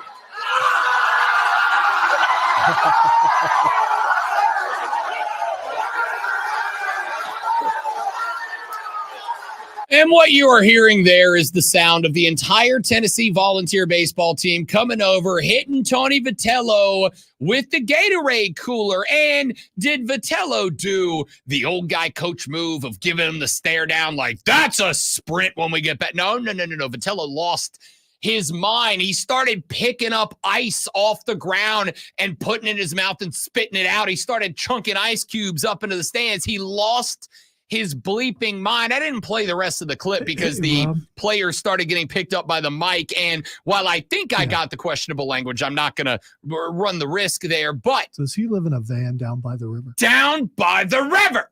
Because he sounds like someone who lives in a van down by the river. He was juiced, man. That guy was running full afterburner with his boys, and you could tell in that spot that the boys love that. All right, guy. if we win morning show of the year, that's we've got to do that. I'll tell you what.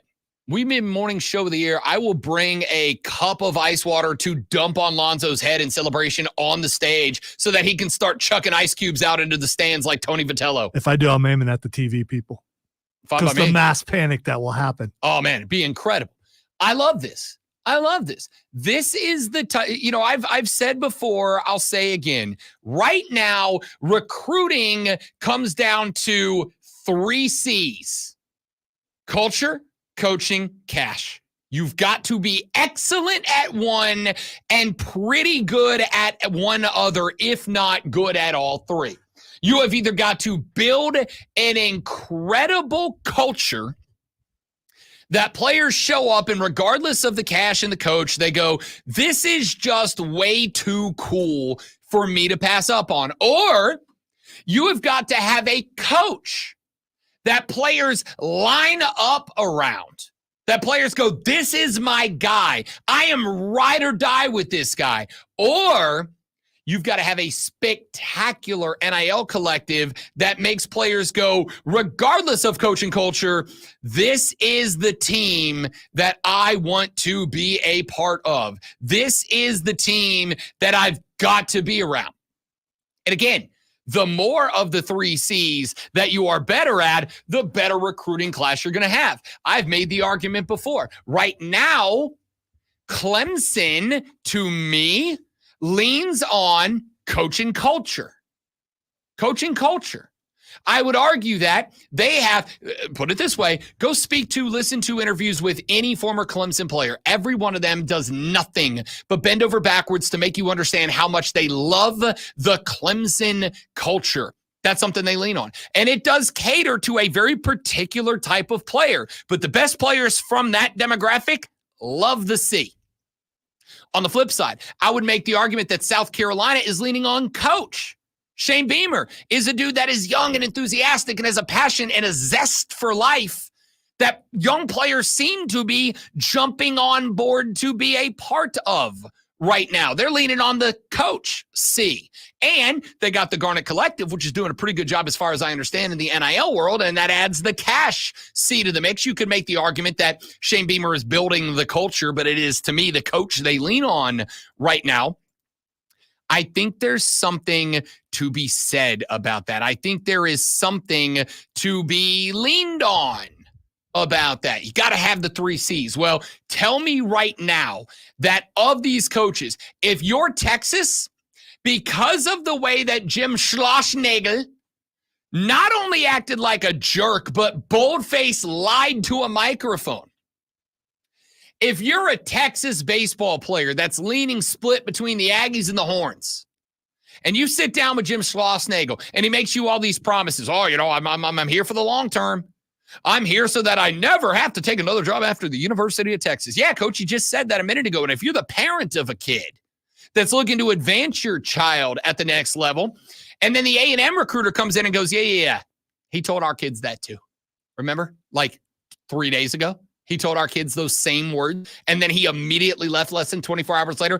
Is that the guy that you want your kid to play for? What does Texas have to lean on now? You can argue the culture. You can argue that they're going to lean back on the culture that they have built for years and years and years. You can argue that they are leaning back on Augie's culture from back in the day. But really, to me, Augie Garrido was a legendary baseball coach at Texas for a very long time. All right. You can say this is the house that Augie built, and that's the culture. But here's the thing. It's the house that Augie built, but who's the landlord right now? A guy who is a bold-faced liar. I don't know how many times enough to say it. I will not be the head coach at the University of Alabama. Cha-ching! Oh, Nick! Oh, Nick! No! That guy. Or you got to lean, if you're Texas, on what now? The cash. That NIL collective in Austin better be printing money for their baseball team right now. Printing money, because they're now leaning on that. They're leaning on that third C. They're leaning on cash. That's the thing that appeals to you, unless you just grew up a diehard Longhorn and you don't particularly care who's wearing the manager's pants now. You better lean on that cash if you want out-of-state recruits. You better have that NIL collective making money at this point. And I don't know if they are or aren't, but you better be, right? This is why Tony Vitello is going to have a more successful career at Tennessee than Jim Schlossnagle is going to have at Texas, playing in the same conference, because you could see, if you haven't watched it, go back and find it on YouTube. That clip's up. Go back and look at those boys when they come over and when Tony Vitello goes full Rob Gronkowski in the middle of the field and is hucking ice cubes up into the stands and is losing his mind, picking up grass like a degenerate Les Miles. Look at that guy and tell me, if you're a 17-year-old baseball player trying to make the decision about where you're going to go, where are you going to go? You're going to go to boring-ass and proven liar Jim Schlossnagle, or are you going to go to Tony Vitello, who not only coached his boys to a natty, but then celebrated like he was one of them? This is why I love and will be following with great interest the career of Tony Vitello, despite the fact that Tennessee fans are almost as obnoxious as Texas A&M fans. Not quite, but close. Back after this on the Rob Brown Show in the Fan Upstate. Is there another kind of Les Miles? No, there is not. All degenerate all the time.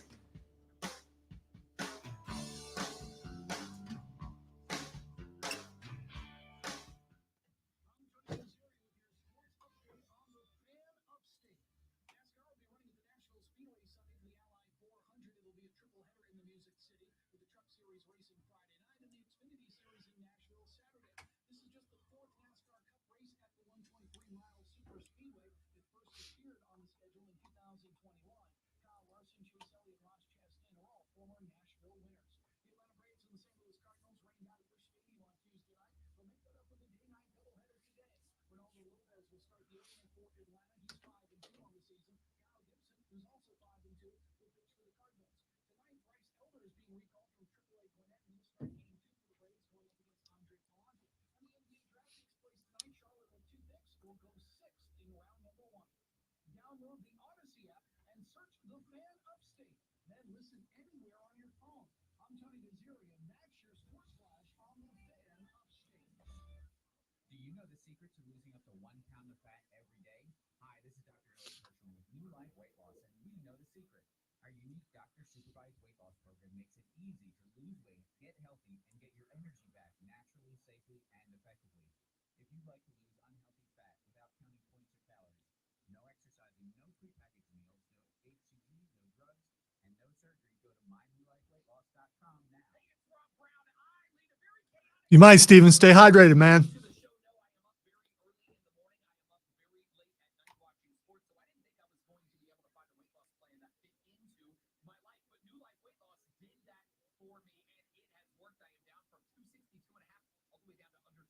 Many patients lose 20 to 30 pounds in about a month. That's a half a pound to a pound per day. For your free private weight loss consultation, call 864-719-2550. That's 864-719-2550 or mynewlifeweightloss.com. Life hack number 7. Get an iPhone 12 on Straight Talk. Life hack. Here's how it works. You walk into Walmart, go to the electronics section, ask for iPhone 12 with 5G and a dual camera system, and select the use over unlimited plan. They'll smile because it's a good plan. You get real unlimited data, all for just $20 a month for the whole first year. Get it at Walmart or StraightTalk.com. Straight Talk. Less dollars, more sense. Taxes and fees apply. Card activation of iPhone 12 and the use over unlimited plan. Higher end auto pay. $25 a month. $75 up to 12 months. Eligibility requirements and that direct. StraightTalk.com. If you're looking for the most epic place on earth. That'd be great. I'll tell you what, that might be a fun series. Tennessee, South Carolina.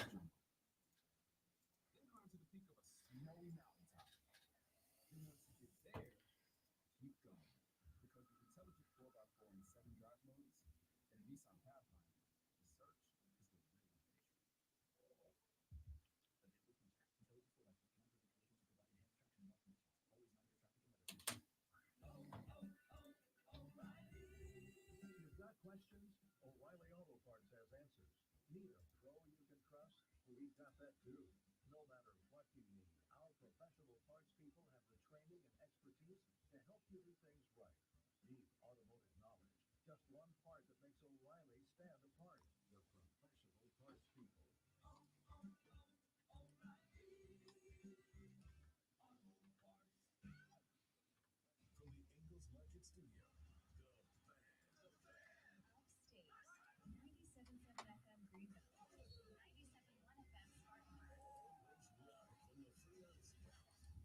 The Infinity Sports Network.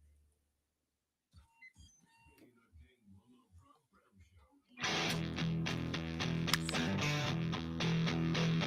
All right, couple of things we got to run through here before we get up out of here. I asked this question earlier in the show. I will ask it again, and I will add the levity of one Magic Johnson to the conversation. Caitlin Clark, Angel Reese. Lonzo, is it fair to say that those two players have a rivalry right now? Yeah, which started in college basketball and has moved into the pro ranks. 100%. And I guess that should be the question. Did the college rivalry transfer to the WNBA? My answer is yes. I'm not so sure it's Angel doesn't seem to like Caitlin. I don't know about Caitlin towards Angel. So that's interesting for a second reason. Actually, you ended up hitting on another story that connects to this that I think is very important, and that is the words of Caitlin Clark. She had a statement that she made a couple of days ago that I also love, and I'll come to that in a minute. To me, Angel Reese, a player that, and I think Lonzo can attest, I very much covered and supported during her time at LSU. I thought she was a very entertaining player during her time at LSU and a player that I liked to the point that when they got drafted, I was very close to pulling the trigger on a jersey from both of these players. I was going to get a Fever jersey and a Sky jersey, one of Caitlin Clark, one of Angel Reese. I will tell you that Angel Reese has not been a player that, as a dude, as a basketball fan, I have enjoyed the off-the-court words from. That being said, I'm still tuning in for Sky games. The Sky and the Fever played last week. Keegan and I were sitting there watching that game and texting each other about it as it was happening. In fact, there was one point where I had the 3-screen setup going in the Bro Cave, and on the 3 screens were NASCAR, College World Series, and Fever Sky. I wasn't missing that game, and it was everything I hoped it'd be. This time, Angel Reese got the victory, 1-2 against Caitlin Clark on the season in the third of a 3-game season-long set between them. I think it is a rivalry. Now, does that mean it's a rivalry between the Indiana Fever and the Chicago Sky yet? I don't think so. I don't think those teams have really any animosity against each other other than Chicago's got Angel Reese and Indiana's got Caitlin Clark. But I do think it is a rivalry between the players, and I think it's a good one. And I'm not the only one. Magic Johnson feels that way.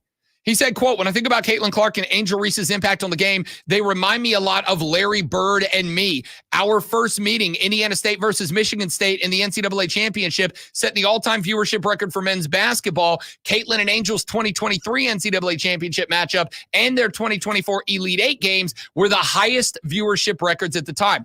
Larry and I heightened the NBA's overall popularity. The Lakers and Celtics sold out arenas throughout the league and increased television viewership exponentially. The higher viewership numbers led to the NBA signing significantly larger TV contracts, which then led to higher salaries for the players. Caitlin and Angel are now doing the same thing, selling out arenas and increasing the viewership. They have taken women's basketball by storm, and with expiring TV deals on the horizon, the WNBA is now in a position to negotiate higher TV contracts and increase salaries for all of the talented players.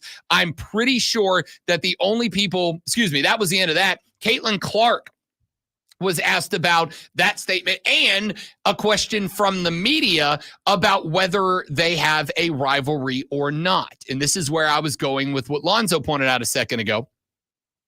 After her Fever beat the Atlanta Dream this past weekend, she was asked about the budding rivalry with Angel Reese. She said, quote, I'm pretty sure that the only people who view this as a rivalry is all of you, talking about the media and the fans. For us, it's just a game of basketball. That's what it is. If it's going to help move the game forward, then absolutely, that's amazing. That's what it should be. People can talk about it, end quote. Now, you paired that onto the fact of Caitlin Clark being asked about expectations. She got asked after the Indiana Fever won their 4th consecutive game after a very slow start to the season.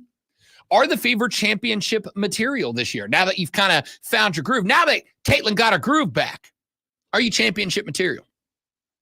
And Caitlin Clark said this, great one, quote, I think everybody just loves instant satisfaction in our world. No one came in here and said we were going to be WNBA champions from day one in our locker room. That was never our goal. Our goal was to get back to the playoffs, and we're fighting for that every single night.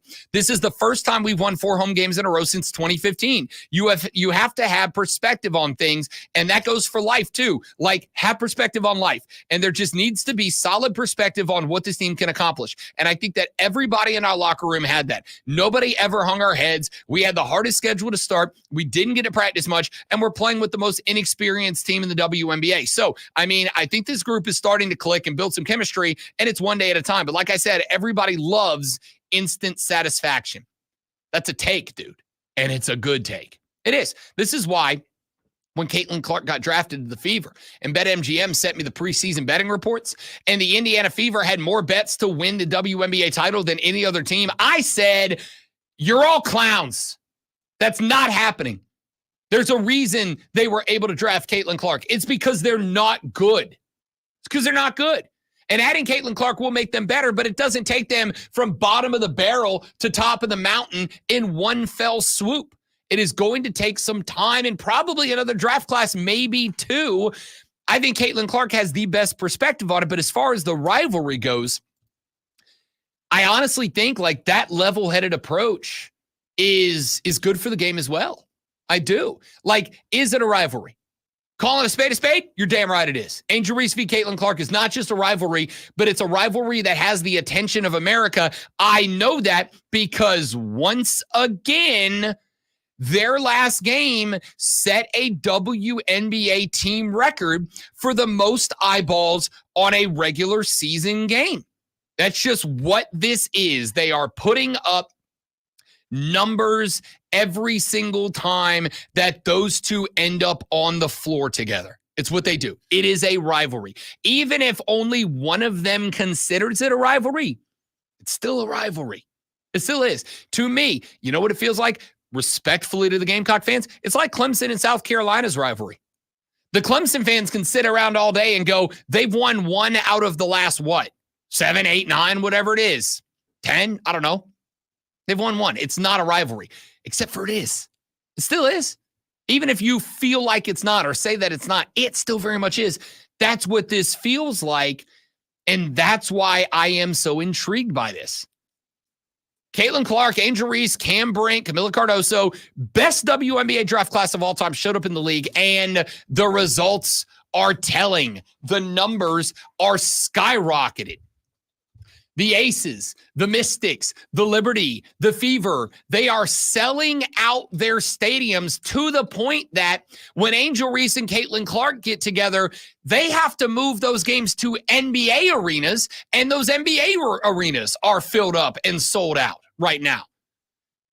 I don't remember the exact number, but the WNBA right now has had something like a 380% increase in sales of merch, in sales of tickets, in terms of TV viewership. It's a rivalry, man. I'm not arguing the WNBA is in any way, in any shape, anywhere close to knocking on the door of the NBA. But you also know it's never going to, right? Sorry. It's just never going to. What it is going to do is reach all-time highs. And while this is absolutely a rivalry, I will also tell you, my favorite part about the rivalry is these are 2 very different players, 2 very different personalities. And if you are a fan of the brash, trash-talking, outspoken, outlandish basketball, of which about half the audience is, Angel Reese is your girl, because that's what she do.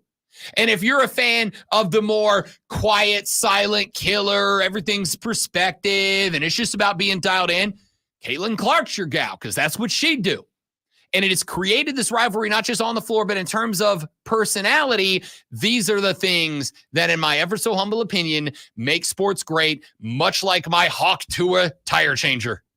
Give me some edge, man. Let's have some fun. That's it. That's all I got. The Rob Brown Show presents Twitter. That's 12, by the way. Yeah, had to squeeze it in there one more time, didn't you? All right, it's time to find out what the X is going on because Rob's going to tell us. The first thing that's Xing is Chris Evans. Chris Evans, Captain America Chris Evans down the hall, of course, trending because we have had a lot of tech changes in the studio. It's not that one. It's not that one? Yeah, because no, there's another Chris Evans? There is another Chris Evans, yes. Why is the other Chris Evans trending? Did his wiener get on Twitter again? Wasn't aware that happened before. Oh, it did. It did. Somebody leaked it. And by the way, good for Chris Evans. Okay. All right. You know? That's not the reason why. He is in a new movie with The Rock, and that's the reason why he is trending. What's it about? It's called Red One. Is it connected to the whatever that last red list? No. This Santa Claus gets kidnapped. The Rock is on Santa Claus's watch, and they wait. have to call in. And Santa Claus is played by J. Jonah Jameson. Yeah, if you watch the trailer in the beginning, he's pumping some Ripped serious Santa Claus. Yeah, he's pumping some. So anyway, he gets kidnapped, and they have to call in a guy who's really good at finding people, and that's Chris Evans, dude, who's been on he's on 4th level of naughty list according to the trailer. Can I just tell you how much better this movie would be if it was Captain America? Captain America Save Santa. By the way, watch the trailer. I watched it this morning. It's really good. I can't imagine it's not going to be. I actually am. This is the first Rock movie in a while that I'm yeah, because while I would tell you that I honestly think that The Rock has kind of lost me a little bit because he's really just kind of become like a PR figure and not the charismatic Dwayne anymore. He's just Dwayne now. Chris Evans is a beaut, and J. Jonah Jameson's the best. Anyway, watch the trailer after the show. Oh, for You'll sure. love it. All right, the next thing that's Xing is Hallmark. I actually do know why this is trending. Apparently, Hallmark has teamed up with the Kansas City Chiefs to make a new Christmas movie that will be set in Arrowhead Stadium. It's 100% going to be a Travis Kelce, Taylor Swift parody. 100% it's going to be. Yeah, I'll probably watch this one. I mean, I don't generally sit down. I know what my wife's watching around Christmas. It's Hallmark and Lifetime, over and over and over again. You can say what you want. All right. When Christmas time rolls around, Rob Brown's a big Christmas movie guy. Yeah, but on those shows, you can go bad guy, for good sure. guy. I mean, you can. Hallmark movies are the most formulaic movies in the history of movies. All right. They are the exact. Every Hallmark movie is the exact same movie every time. But I will tell you right now, gentlemen, listen to me. I am the doctor of love, and I am here to help.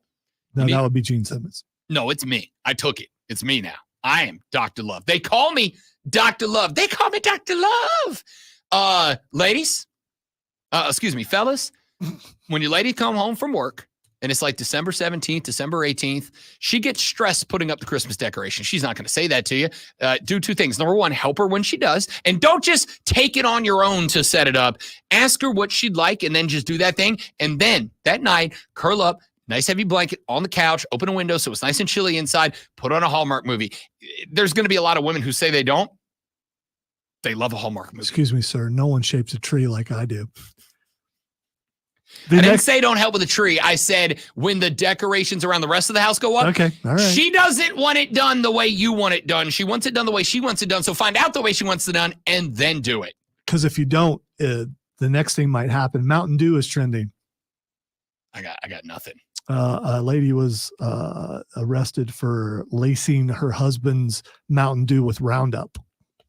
Which is weed killer. Yes. I know that because I'm a gardener. Yes. Yes, you are. Not a great look. Not a great look. Yeah, I got nothing extra. And finally, the Fantastic Four is Xing.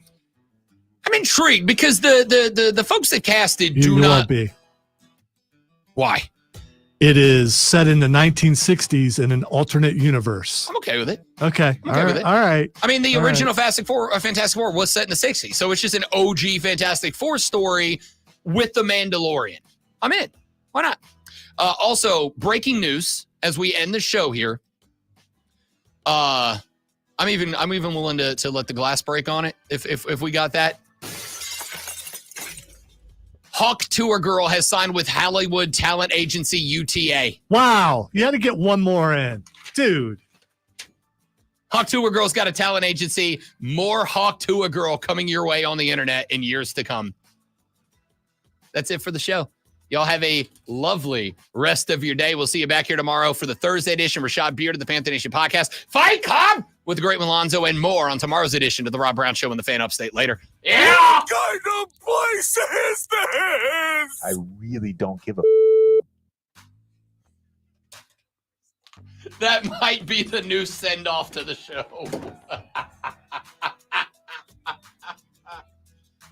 Oh, man. Can they hear sound clips on the stream? They can, right? Okay. They shouldn't be able to. But, they can. Clips are okay. We haven't been flagged for it yet. Yeah, clips they're are so okay. quick that I think, you know.